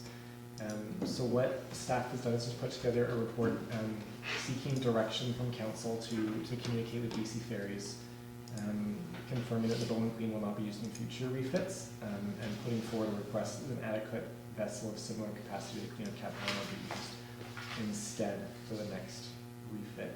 I'm sure as Council is aware, the Bowen Queen is significantly smaller than the Queen of Capilano. We've seen quite an increase in the number of overloads on the ferry, both to and from Bowen Island. We don't have numbers on that yet. BC Ferries collects it and does report out, but there's quite a lag. But anecdotally, I'm sure everyone's aware of the increase in overloads. So we're just wanting to start that conversation with BC Ferries at this point, in advance of when the plan's already made for next weekend. All right. I totally agree with sending the letter, but I think we have to acknowledge that they've advised us in the May 2019 FAC meeting that Bowen Queen is not going to be available for the next refit, so. Well, they advised us that last year too. No, they've never said that. This is the last service it's going to be in. So I would just like to suggest a revised resolution, which I have sent around to everybody, I think, on the weekend. The council directs staff to prepare and send a letter to BC Ferries to advise BC Ferries that council is pleased to see that BC Ferries indicated in its May 2019 FAC meeting notes that the Bowen Queen will not be an option for future refits, and to confirm that an adequate vessel of similar capacity to the Queen of Capilano will be used for future refits. I don't mind. Yeah, that sounds good. I'd like another verb than pleased. Sorry? I'd like another verb than pleased. Okay, well, I'm not pleased about this. well, we're pleased to see that they indicated the Bowen Queen wouldn't be the option, the future option. We're not pleased with having it now, but. It's going to the junkyard, so it's not going to be. Yeah, it doesn't look like it's. Yeah. It's not their choice. Yeah, so. Any further discussion on that? All in favor? Thank you, it's unanimous. I just like this faster. Huh? I just like that it's faster. Oh, it's fast. Yeah, I like it. Yeah. And Maybe it can nice get a and lot fast. wetter though, when the waves come over. I imagine.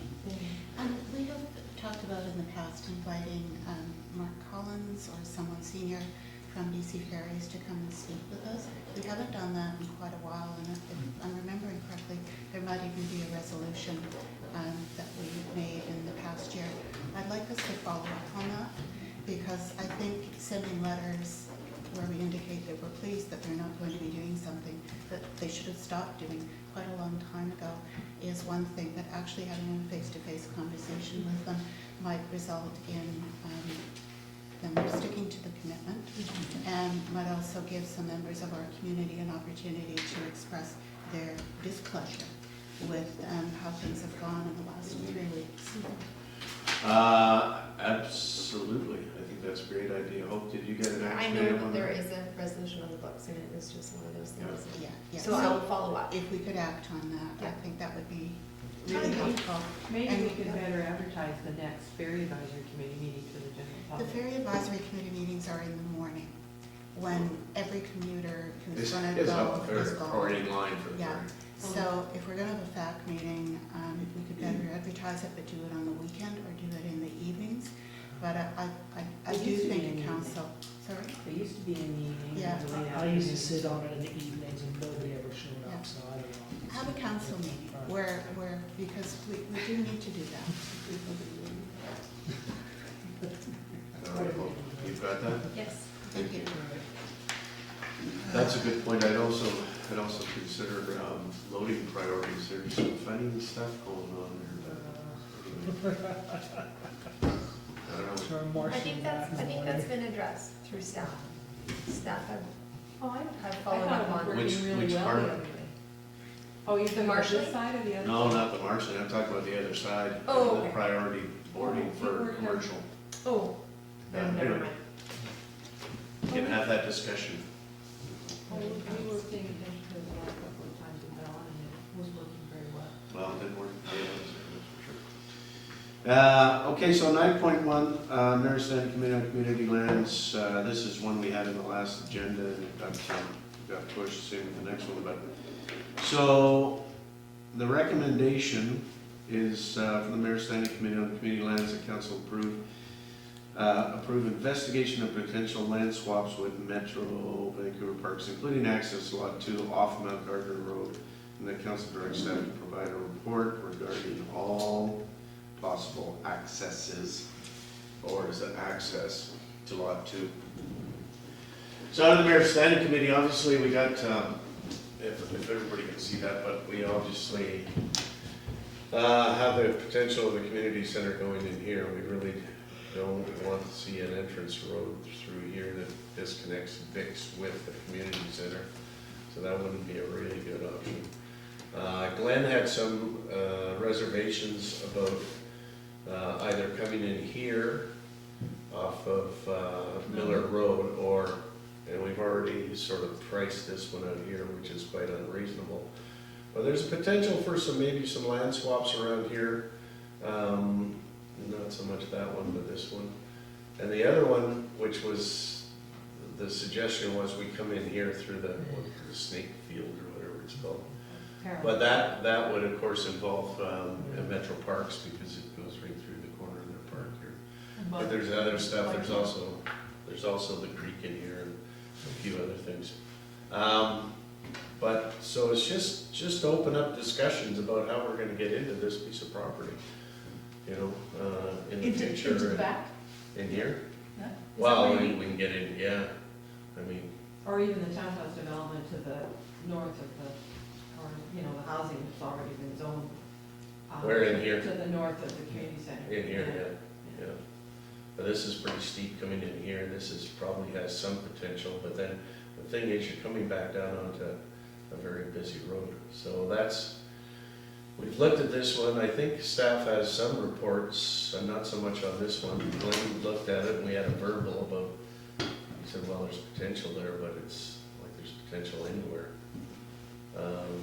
But, you know, I mean, obviously this would be the easiest one, but then again, you're coming on extremely busy off a trunk road here. And you'd have to go both on and off. So that is not the best, probably not the best option. This would be the best option in here to open this up, but anyway, we're just going to council to see if you'll let us have a discussion with Metro Parks, and or the staff can sort of look at the different accesses. Allison? Well, I think we've asked the new CAO and the chair to come and maybe bring appropriate staff with us. Yeah. We did a number of years ago. The chair of who? Chair of Metro and the new CAO of Metro. Okay. I was just going to meet with us, and to me, that's the time to sort of show them our lands and our access issue to that back corner. We did a number of years ago approach them about swapping land, and we haven't got anything they were interested in. So offering them a little piece beside Bowen Court is not going to interest them, because it really doesn't help the land on the other side of that line. They didn't want all of that land in the surplus, and the stuff in lot 1, when we did acquire the lands from Metro, we didn't necessarily want all of that, but they said it's an all or nothing deal because we don't want it. So we don't have anything they're interested in, and at the time, they also said, if we want to get some swaps of land for some land that's a vote, they wanted fair market value for that land. So There were further conversations, subsequent to your conversations, regarding this part of the Metro Parks with Mike Redpath and Neil. And they were prepared to entertain further conversations. And I forget his name now, the fellow who was in charge of parks and housing, who no longer has that portfolio, also was prepared to entertain discussion that was related to housing issues. And this very much is related to housing. I don't think that Sav Dalawal and the new CEO will have much of an opinion. I think that the people we need to be speaking to are the people in charge of Metro Parks. well, I was hoping the Metro Parks person would come with them to that particular meeting, because we sort of said, we can cruise and bring really, relevant staff. I think they're two separate meetings, and probably a meeting with Parks first Yeah. would make sense. So they're Just to willing to let us go into that side of the park. They were prepared to consider it. Yeah. And Okay, the so issue was that at that time, there was not sufficient detail about how much. So the question that was put to us was, well, how big a piece of land do you need? And there wasn't a ready answer, because we were just putting the concept up. But they didn't shut it down. And that was about, That was about back there. Because when that piece was acquired, when they subdivided that off to sell to Sun Cove House for the $100,000, that strip up the side was deliberately left for road access for that. Trouble is, when we were looking at it from the fire hall perspective, because we looked at putting it in that back corner, it was much too steep. So you need some more land so you can maybe move it around a little bit. But So I'd like to move a slightly revised, it's just a clarifying version of the resolution. The council approved investigation into potential land swaps with Metro Vancouver Parks to allow access to Lot 2 of the community lands of Mount Gardner Road, and that council direct staff to provide a report regarding all possible accesses to Lot 2 of the community lands. So my concern is using the word land swaps. Why don't we just talk about acquiring or getting some park land use to access? Because I don't know that there's any land we can swap if they're interested. Well, it doesn't. So why Just would we- opening up the conversation. Yeah, well, let's just open it, do it as a conversation, investigate with the Metro Vancouver Parks, gaining access to Lot 2. Period. Fair enough, Yeah. Okay. that would mean that I can support this, because Okay. potential land swaps leaves it open as to what land could the mayor's standing committee be talking. I think the community has lots of interest in all Metro Vancouver Parks land, and so when this is swaps. Certainly not to happen without going to the community. And the prime reason for doing this is to get access to Lot 2. So I'll second that motion. Okay, Can I so just hear it one what more does it time? look Sorry. like? Yes, please. That council approved investigation with Metro Vancouver Parks to gain access to Lot 2, period. To allow access. Of To the allow community access. lands, make sure you're specifying Lot 2, community. The rest land. stays the same. that. And, no, and leaving off Mount Gardner Road is period. Okay. Yeah. Are you still leaving the second part in? I'm sorry. Council Director? I would keep Mount Gardner I Road. would keep that too. Well, no, but that's what I've said, to allow access. Then you can talk about any access through Metro Parks. It could be off Miller, it could be off Mount Gardner. Doesn't I think matter. that's fine, it's still broader. It's Yeah. broad. Staff, Okay. the ability to look at all possibilities Yeah. and come back to you with that report. Yeah. And then Yeah. maybe you'll have that before you meet with the chair. Sure, we don't have to be too specific on it. Yeah. Okay, so. So with one the more second time. round. Well, let's, yeah, let's Yeah. read what she's got now The council approved investigation with Metro Vancouver. with Metro Vancouver Parks to allow access to Lot 2 of the community lands. I'm just wondering, approving who? I'm just wondering, approving, Investigation with Metro Vancouver Parks. but council approves Who's investigating, who's doing the who's investigation? doing the investigation. Staff. Staff investigating. Yeah. Investigating, yeah. Yeah. Sorry, that's why I got hung up. Yeah. All right, And then it still ends up- second it. So are we Okay, severing the two motions? No. Okay, so, and that council direct staff provide a report regarding all possible accesses to allow to.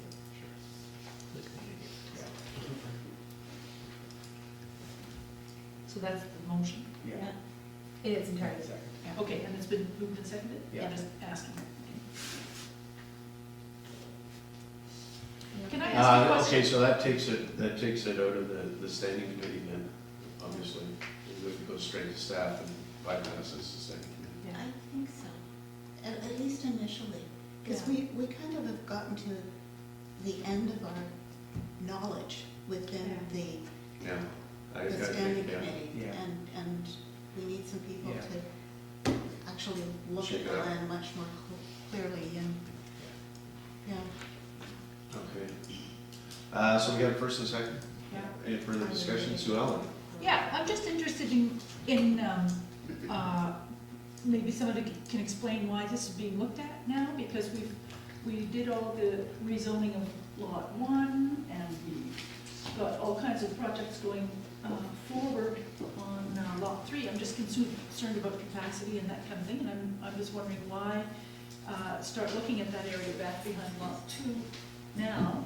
And this, part of the reason I'm saying this is because of the, I know that the school uses this as part of sort of outdoor classroom. This is the dune buggy trail and the bike path and that kind of thing. And I just think it has benefits that families and the school and children on Bowen are using it for now. And I'm just wondering whether, why now? We have to figure out how we can get into that property. One of the reasons is if the community center is lucky enough to get this funding that we're looking at, then, potentially we'll be moving ahead, and we have to know what that, We're gonna find the out, access is. we don't know that yet, all right? No. No, I but think- if we got it and moved ahead. Given my experience on the Parks Committee, if we started the conversation tonight, we might have an answer in 5 years. So it's that kind of, it's a very long process. So Yeah, it's not like we starting could it now. plan for it. Plus, there's zoning already in place for housing Yeah. between the community center and Bowen Court. And housing is needed and people are wanting housing in that area, so They have to be able to get to it. they have to be able to get. Who's wanting housing in that area? Well, that was one of the sites that was looked at and people were, Zone. the housing authority, not Birch, but the CMHC, but not BC Housing. They were looking at that. Oh, yeah. Yeah. Okay, this is years ago, so thank you. No, that was only a couple years ago. Okay, so I'll ask a question, all in favor? Just, Wait, just when they get, this reads a little funny now that we've changed it.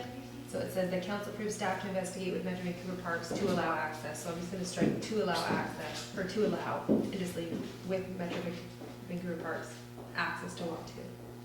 No, Yeah. Just try. read it again. That council approves staff to investigate with Metro Vancouver Parks to allow access to lot 2 for Sorry, community lands. can I just disagree with you a second, respectfully? Mhm. Just go with the motion that was written on here. Don't worry about staff, because we know who's gonna do the investigation. I think I answered my own question. Yeah, I think, we can live without that, because it kind of gets complicated otherwise. So, proceed. What does it say now? The motion as you had presented it. the That first time. council approved investigation with Metro Vancouver Parks to allow access to lot 2. Is that correct? Because I can't vote in favor of potential land swaps. Well, there's no land swap. There's no land swap, land swap's there. That's why I'm checking, because you Land said it swap's as written, so I'm just checking. That's why I repeated what context is that. Can I just ask the question, do we want to say council approves staff or council instruct? No. When it was staff said- Can I read the motion out again? Yeah. And I'm completely comfortable but we don't have to have the word staff. The way it's written, let me read it. The council approve investigation with Metro Vancouver Parks to allow access to Lot 2, and that council directs staff to provide a report regarding all possible accesses to Lot 2. And staff's already in there with that, so Yeah. they're gonna do the. That's right, if you read it, Thank you. if you read it in its entirety, it's one motion. I think we're pretty clear who's going to do the work. Okay, hope you've got that. Okay. Is that moved and seconded? Yeah. It's been amended. It's been moved and seconded up to. As amended, okay. Ask a question, all in favor? Thank you. Opposed? You all right? Yep. That was just Councillor Wynan and opposed. Sorry, Rob? Yeah. Opposed? Yeah. Okay. Thanks, Lisa. Okay, so 9.2, Transportation Advisory Committee, Councillor Hocking. So this was council, this came up to council, I don't remember actually. January 13th. No, it was deferred from January 15th. No, but it came up to council earlier and they sent this off to BIMTAC to have a look at. And so BIMTAC obviously is, their primary approach is to support transportation alternatives. But in the discussion at BIMTAC about this, one of their concerns was that to allow people to take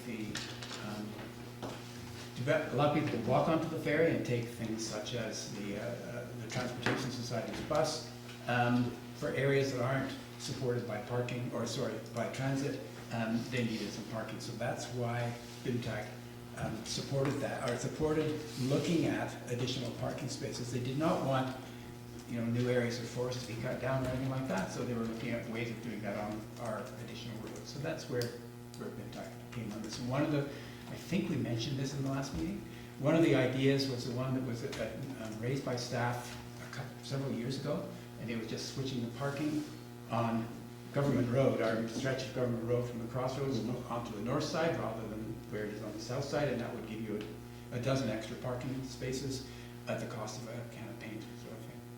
Yeah. Rob? Yeah, so yeah, this came up a couple of meetings, I think. Councillor Nicholson, then it was deferred to the BIMTAC. So what I did on the Monday, this is what I do with my time off, before the council meeting, at 1:30, I went and I counted all the parking spots up and down. And here's some numbers. So temporary commuter parking had 14, this is Monday, 1:30. So this is, all the commuters are in, with a small ferry, and presumably most of the office workers and that are in town. So the temporary commuter parking had 14 empty spaces, the baseball parking had 12, the library had 10, and along Trunk Road, on the right-hand side from the drugstore down, 12 spaces. So I actually wasn't surprised, because we actually had requested staff to look at parking earlier, and they did, they looked at February and June numbers, and they went twice a week, different times, and they reported back to us that we did not meet the threshold for looking at more parking, which is 20% so we were above 20% vacancy. And they reported that back, I forget which meeting that was. So, for me, I'm not gonna support this. I mean, if I just look at the last couple of years, we built a commuter parking lot, the corner lot, which really had no process around it, just sort of popped up. We're going to be building maybe 50-car parking lot by the fire hall, the bike park, which I supported, which has been built. So we've been building a lot of parking, and it's one of the things, and I agree with David that, and the transportation plan, which is that we need to look at curbing demand. We can't just, this is sort of like what I've been doing with my pants, is like, add an extra 2 inches, and now I'm a size 36, and now they can't wind them anymore, right? And so you're getting to a state where things don't start looking pretty anymore. And, my wife thought 20 years ago, but anyway. And you look at some of the suggestions, parking along Miller Road. I mean, if I was living along Miller Road, we've already heard the complaints about Charlie's Lane, more parking there, and now in front of their house. I can see that being an issue, and people trying to get in and out of there. Plus, we've had a number of requests for people to improve pedestrian access along Miller Road. Well, now there's going to be cars parked there if we go with that. The library parking lot, I definitely don't want to, like you say, cut down more forest there. Bowen Trunk Road, parking on the other side. I could just see an issue with people trying to get in and out of parking, people walking to the retail, trying to cross the road while traffic's going.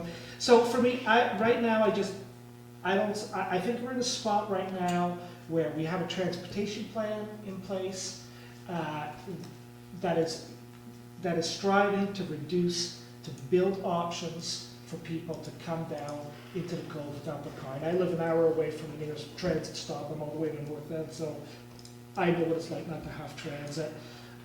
We also passed a climate change emergency recently, and 86% of our carbon footprint is transportation. We really don't even need a greenhouse gas reduction plan. It's just a good transportation plan, which we have. And I think we need to make sure that we're following that plan. We've just passed it recently. I think this is going to, steer us off of that plan. And I think we're just creating more issues down the road. We need to start tackling this now where it's still manageable.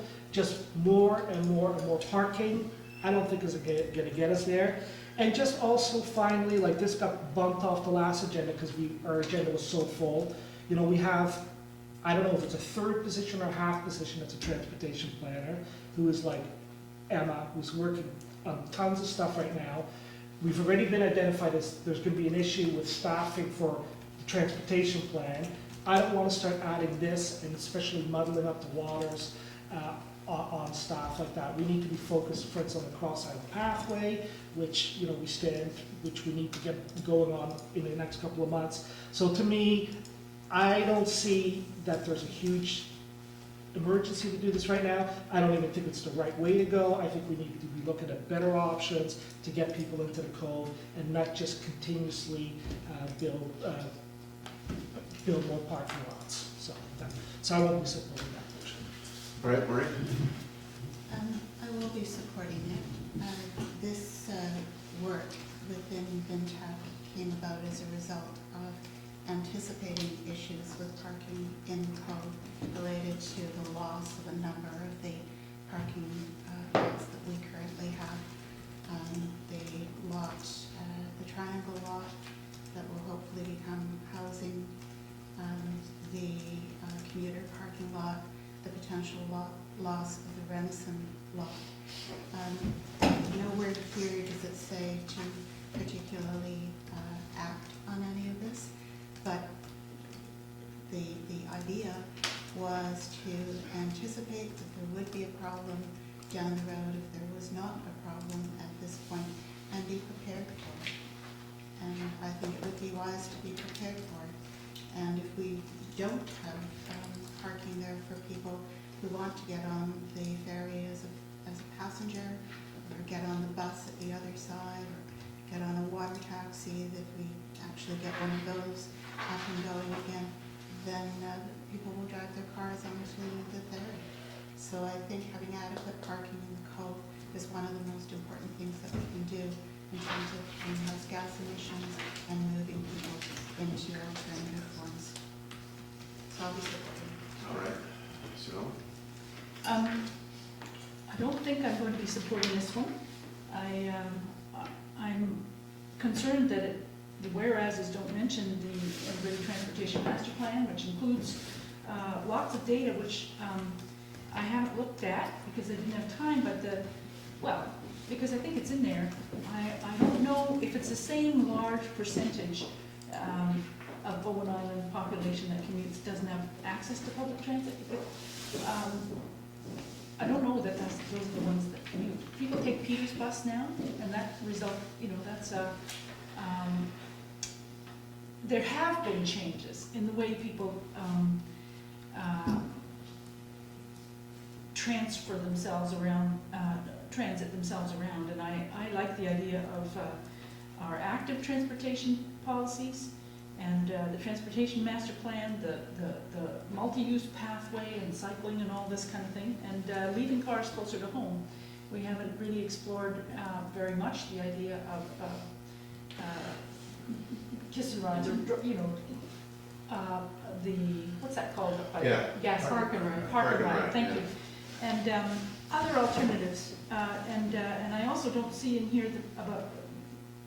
I hear you mention about the parking that might disappear, but the parking that we've already approved in Lot 3, the spaces by the fire hall and things like that. So I think there's options for more parking that we've already been looking at, and I take, thank you for the numbers. I see them, but I haven't done the counting, and maybe there's something in communications that we can do to let the community know about when the best time to park in the Cove is. That would be helpful to some residents, but otherwise, I think we've got our plans, and I think we should hold course. And you build more parking in the Cove, you get more cars in the Cove, and that's our most valuable land. We need it for community use. So that's my Allison, any comments? Well, I don't quite know where you put people on Miller Road up to Terminal Creek, because there's a path along there, and the road isn't wide enough to have parking between the telephone poles and the pavement. Pedestrian pathway. And then the other is, I definitely don't support moving the short-term parking to the north side of the road for the reasons that Rob said. And I don't have a problem investigating if there's some more parking on Dorman, sort of up near the sewage plant, but I have a recollection that it kind of falls off there, and it might be fairly expensive to fill in so that you can park. And I've got a question about the people that park on Lot 2. I'm wondering how many of those people are parking there because they're working in Village Square. I don't think we don't know anything about staff parking. No, but you never see that Village Square overflow, the parking lot that people that live and work in Village Square are supposed to be using is never full. And if I worked in Village Square and I could park across the street, it's a lot easier than walking all the way to Fort Wayne. So I'm not sure how much, if we really have a feel for who's using that lot too. I have seen staff crossing. Oh, yeah. Well, Yeah, I which recognize some of the cars. is fine. I, obviously, the north side of Trunk Road is an absolute no-go for me because of complexity and the cost of the complexity, and, you know, when would we ever unwind it and that sort of thing. You know, there's so many other options that could be taken before that one. That's very drastic. I already see the parking on Dorman Road on the east side. There's a lot of parking there. There's also parking going up Kate's Hill now on the side of the road. There's quite a bit of parking up along there. Nothing's going to happen in Lot 3. I don't see for the next at least year, maybe a year and a half, as far as that parking lot is concerned. So that's going to be left intact. The area 1 of Lot 2, potentially, all goes well, that won't be in use for very much longer. I'm not in favor of wholesale parking. I'm in big favor of park and rides. I think we've got to expand our park and ride. I don't know why people aren't using it. I think it has something to do with the bus fares. Well, or also the timing. If you're coming home anything after the bus stop's running, when you're parking the park and ride, you're just as good as if you. Yeah, but I think people have to look at their options, and I think we just can't keep building parking in the Cove because we don't have any room. If we were putting in something underground or something like that, you know, maybe that would be fine, but that's extraordinarily expensive. There's absolutely no question about it. And I think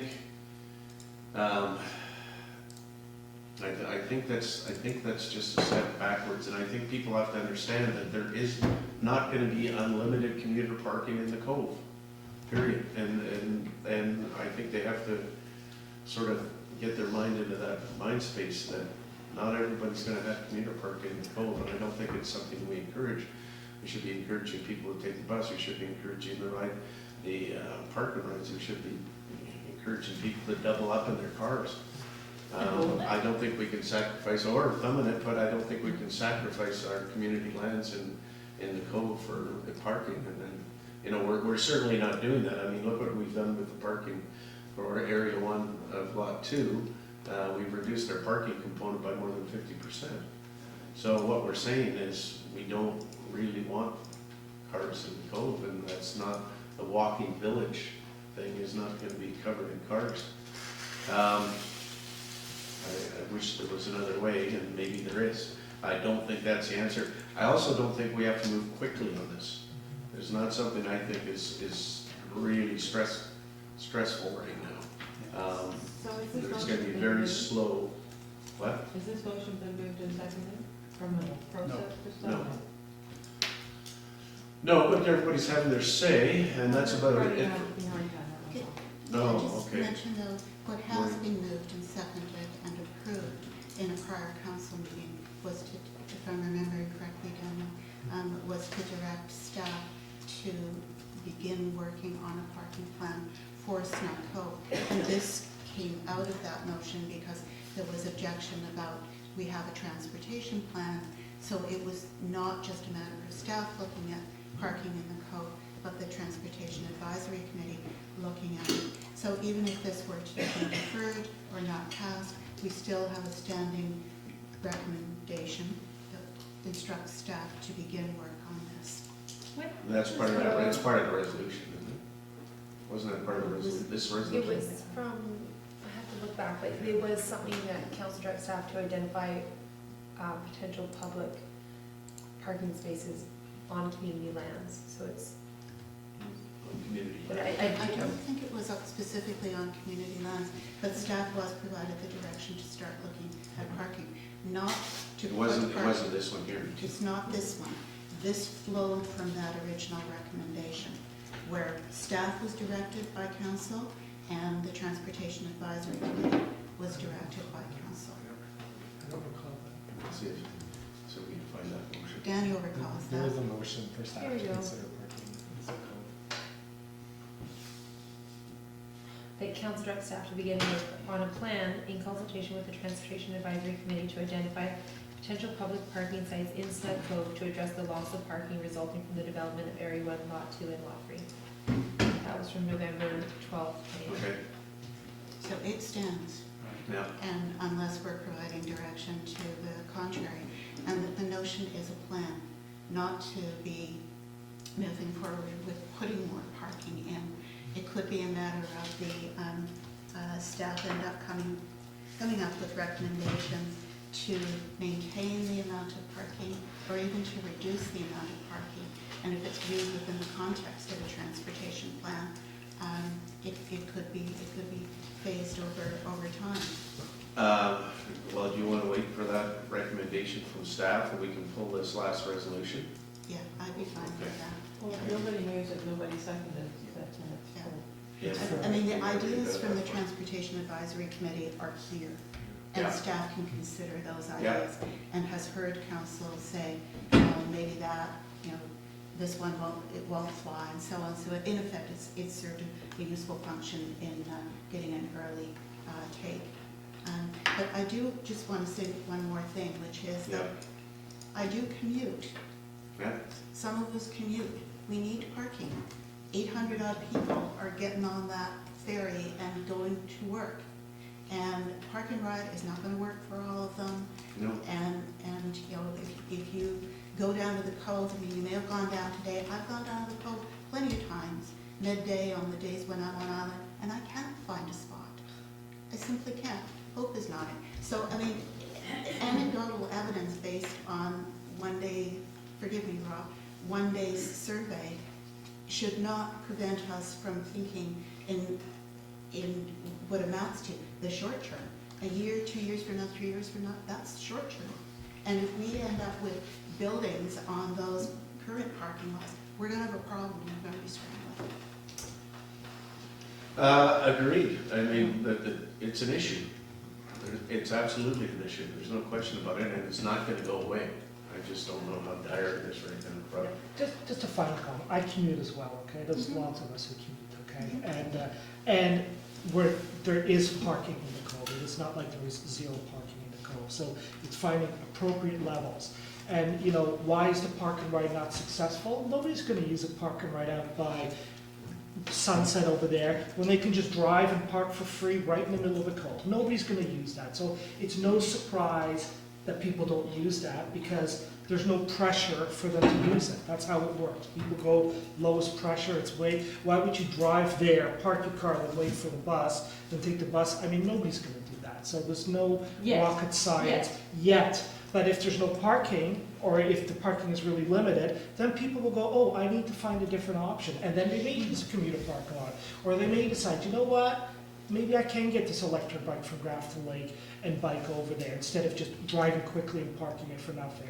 So if we are serious about a transportation plan, we need to stop, we need to make sure that we're creating pressure in the right spots and creating opportunities for people to bypass that pressure and doing it that way. And as long as we have free, and it's not free because we're all paying for it, the community lands is all, we're paying Metro, money that would do that. So it's basically being paid for. If that remains there, all these other options are going to be very tough for us to be pushing forward. And so for me, I don't think if we just continuously build more and more parking there, we are really undermining the transportation plan. And that's my concern moving forward. I do think we need to vote on this. I mean, it's here. No, it hasn't been moved and seconded. Okay, so it just. We never got it on the table. Okay, that's fine. But So what I I'll leave it up. would like either Daniel, I guess, is that on your radar now, or do you want to form a motion? Like, there was a motion, right? What was that, what was the number of that resolution? The number of resolution, 19-614. Thank you. 19-614? Which is pretty specific. You haven't moved in that direction yet. Well, no, but there is a resolution on the books. Well, I'm saying, I just wondered if it was happening. So yes, and so I had like an initial conversation with Patrick, so that was part of it. I was waiting for Patrick's here, bringing him up to speed. So yeah, it's something that we have on our radar. Yeah, okay, that's good. Sue Ellen? I just wanted to mention, regarding the park and ride, is another reason to use it, or that it's easier to use it now, is that the Bowen buses have GPS on them now, which is new, and it allows you to get to the park and ride before the bus does, and you know that the bus is coming because you can see it on your app. I think it's called Double App or Double Map or something funny like that. And but I think it's a case of use it or lose it. So I'd encourage everybody to watch the buses on Bowen Island moving around. It's a lot easier to catch them. So, Good point. and then more easy to find the transportation alternatives. So, but that's it. Okay. Perfect, so we'll move on to 9.3, which is Community Economic Development Committee. Councillor Nicholson and Morris. Do you want to speak? Okay. This is basically came to our attention that discussions, none of the people along Cardina were consulted to do with the road, knowing even when it was going to start work or how their buildings and paths were going to be accessed. So, and I think there's a whole bunch of issues that arose that maybe if they'd been consulted in the first place. So I think it's just a housekeeping thing to make sure that the appropriate consultation happens with neighbors when things are happening.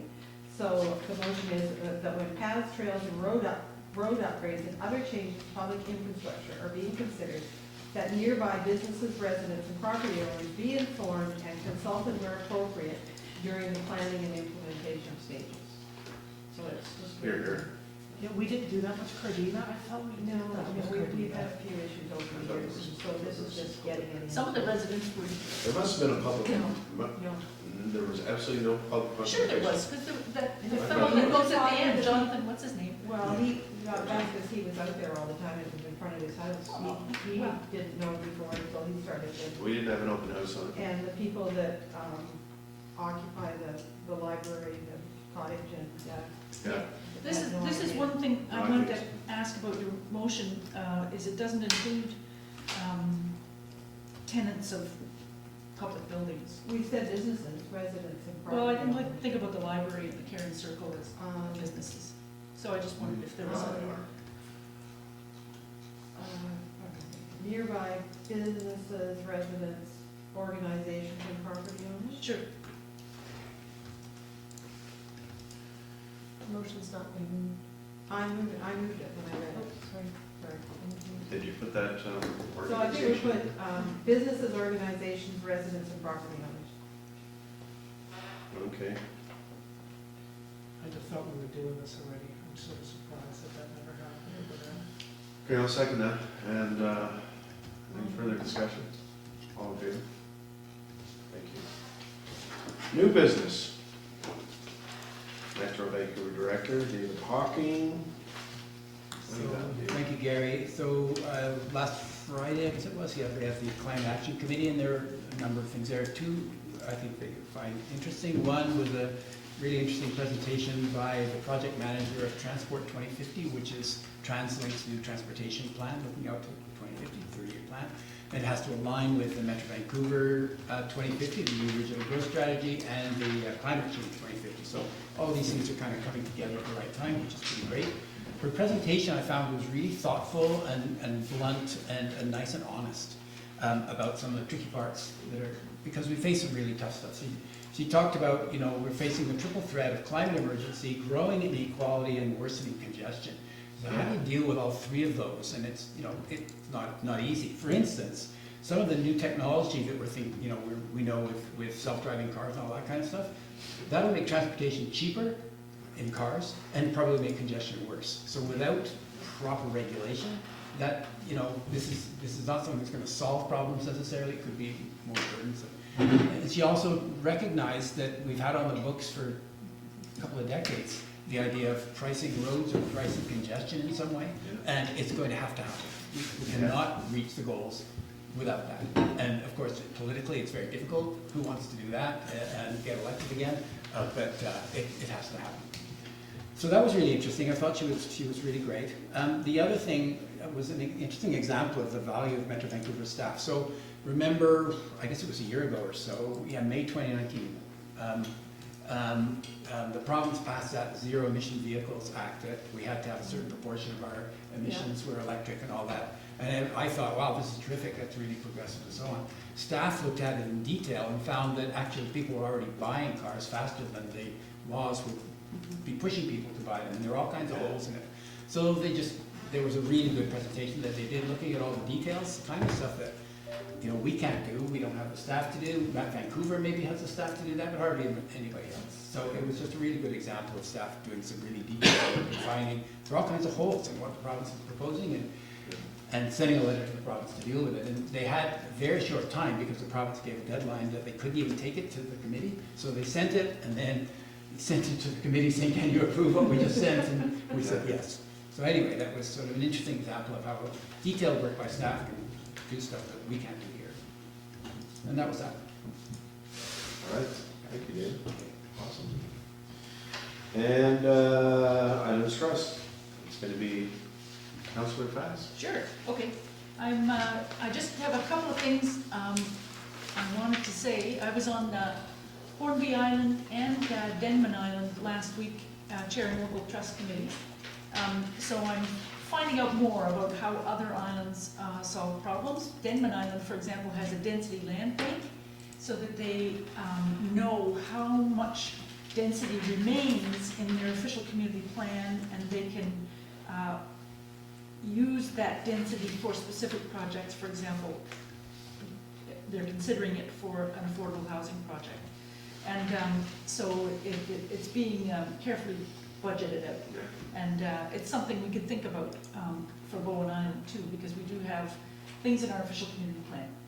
Anyway. That's really interesting. Can I ask a question? So how on earth does that work? You're saying, so density that's allocated, they can sort of move it around.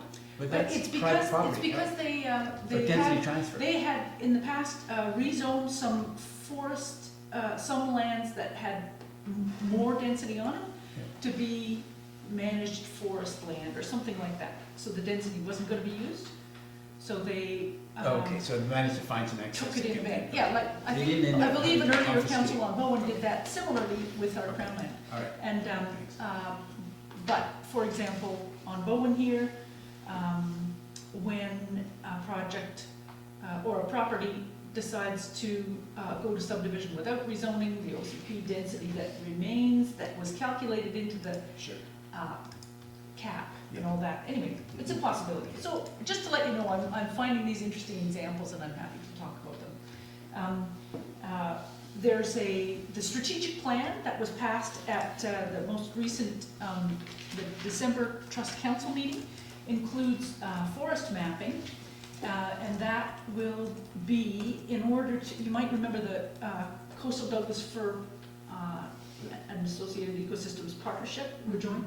Anyway, this is similar to that. It's to identify contiguous forests, and Bowen will be included in that, because it's not just Coastal Douglas Fir. I saw something on Facebook, the question, but it's also associated ecosystems, which Bowen Island has.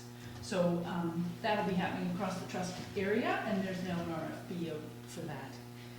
Excuse me, the information on the Islands Trust said that Bowen was not part of the Coastal Douglas Fir, so. Well, I don't know whether that's the ecosystem or this mapping project, but this mapping project, With Bowen? as far as I understand, yeah. Could you double check on Sure, that, please? sure, I'd be happy to. Thank you. And so I'll just note here, check. And I don't know if we've had the strategic plan in our agendas, do you remember, Bo?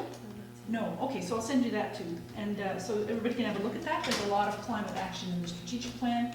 And budget consultation is now open. So I'll also send that link to Hope. And you can send it to Sophie too, and everybody's. I've already sent her the press release already. Okay. We're on top of it. All right. Does anybody else want to make this report? No, I just let people know there's another, in terms of the, this is great, there's good things happening, there's a whole bunch of things in the package there, you can see in the information items, 12.2 A, B, C, and D. The D one should be, well, anyway, it doesn't matter. The point is, there's a bunch of letters going out to the newly elected federal government and ministers, and lining up with what's in their mandate letters in terms of species at risk and protecting biodiversity. And I've got another financial planning committee meeting coming up February 22nd, I believe. There was one last week, and so it's moving along. And as pointed out, the Islands Trust budget is 1% of the taxes that Bowen Islanders pay, but it will go up a little bit. And I'm just not exactly sure how much that will be. Okay, thanks, Ellen. Councillor Nicholson. My report is brief. We have a parks committee meeting that nobody essentially made it to. We didn't. Nope. Oh, the snow day? It was a snow day. Snow There was no day, yeah. ferry running. Oh. I sent in a message at 5 minutes after 9 and said, I'm not going to be there. They said, don't worry, nobody else is here. So the meeting was canceled. But David just circulated some information about some of the acquisition work that is going on and is now becoming public. So there are 2 new park acquisitions, one in Minnekata Park and the other is Cod Wetland in Pitt Meadows. So that more aggressive acquisition of new parklands is now underway. Oh, great. Super. Solid. I just note that I forgot to mention this Islands Trust Conservancy report, which sounds like this. It says acquisitions on this island and that island, 61 to 65. So I didn't bring the materials with me because I just got off the plane before coming here.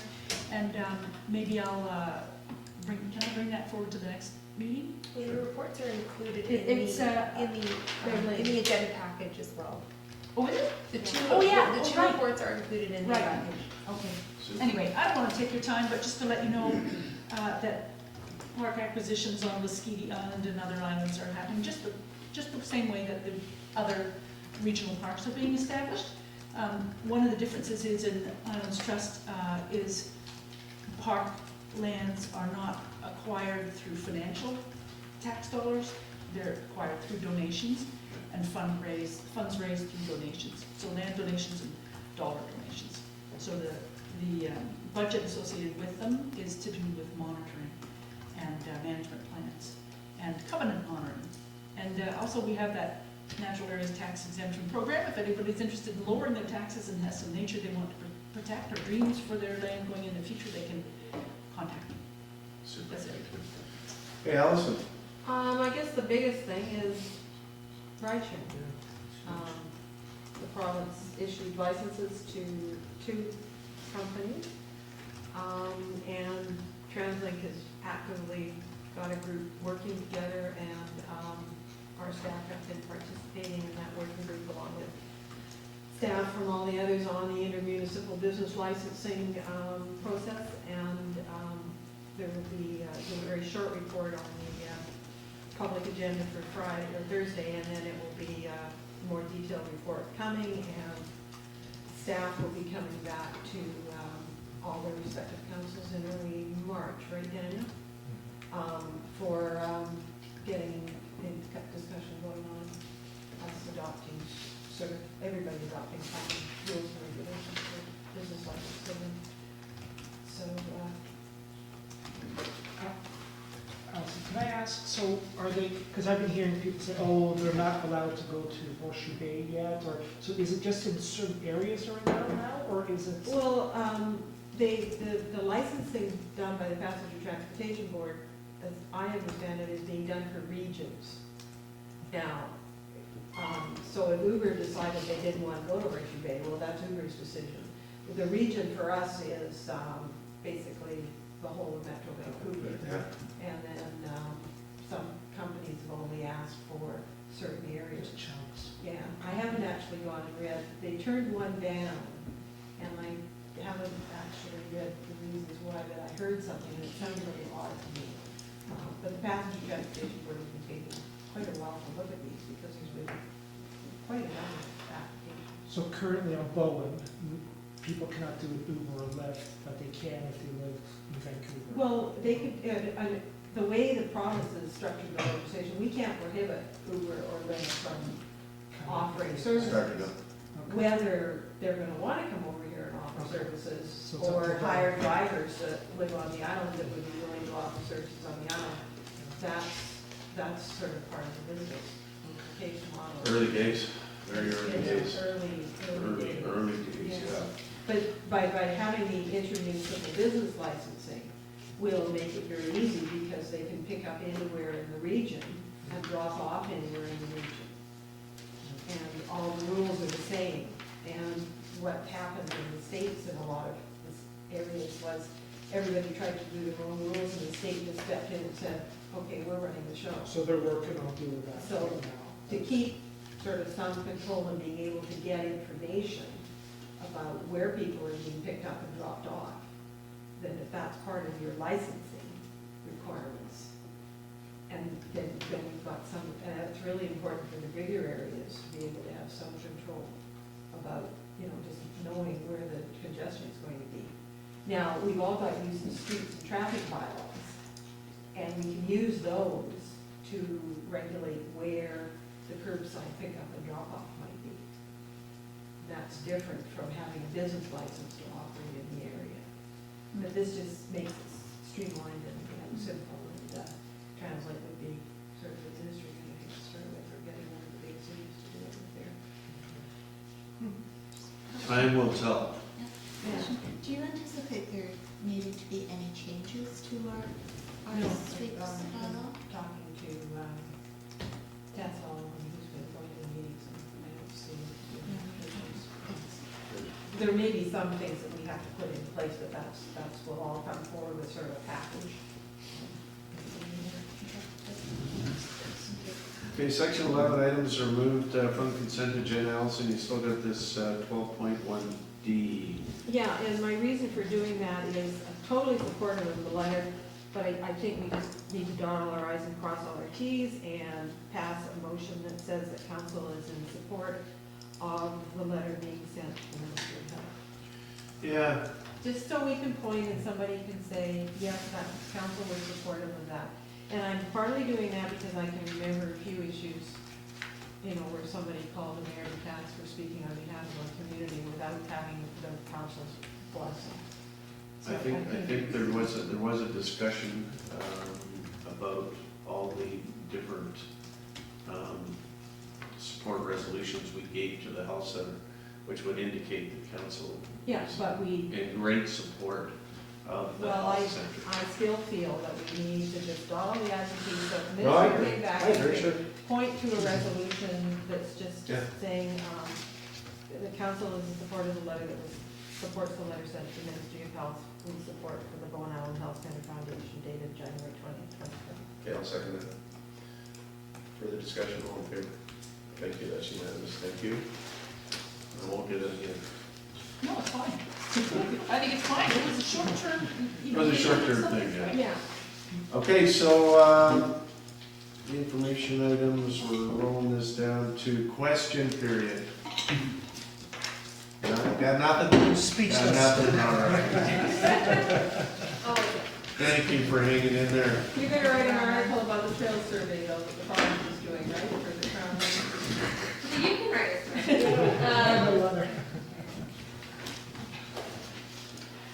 Thank you, Bronwyn.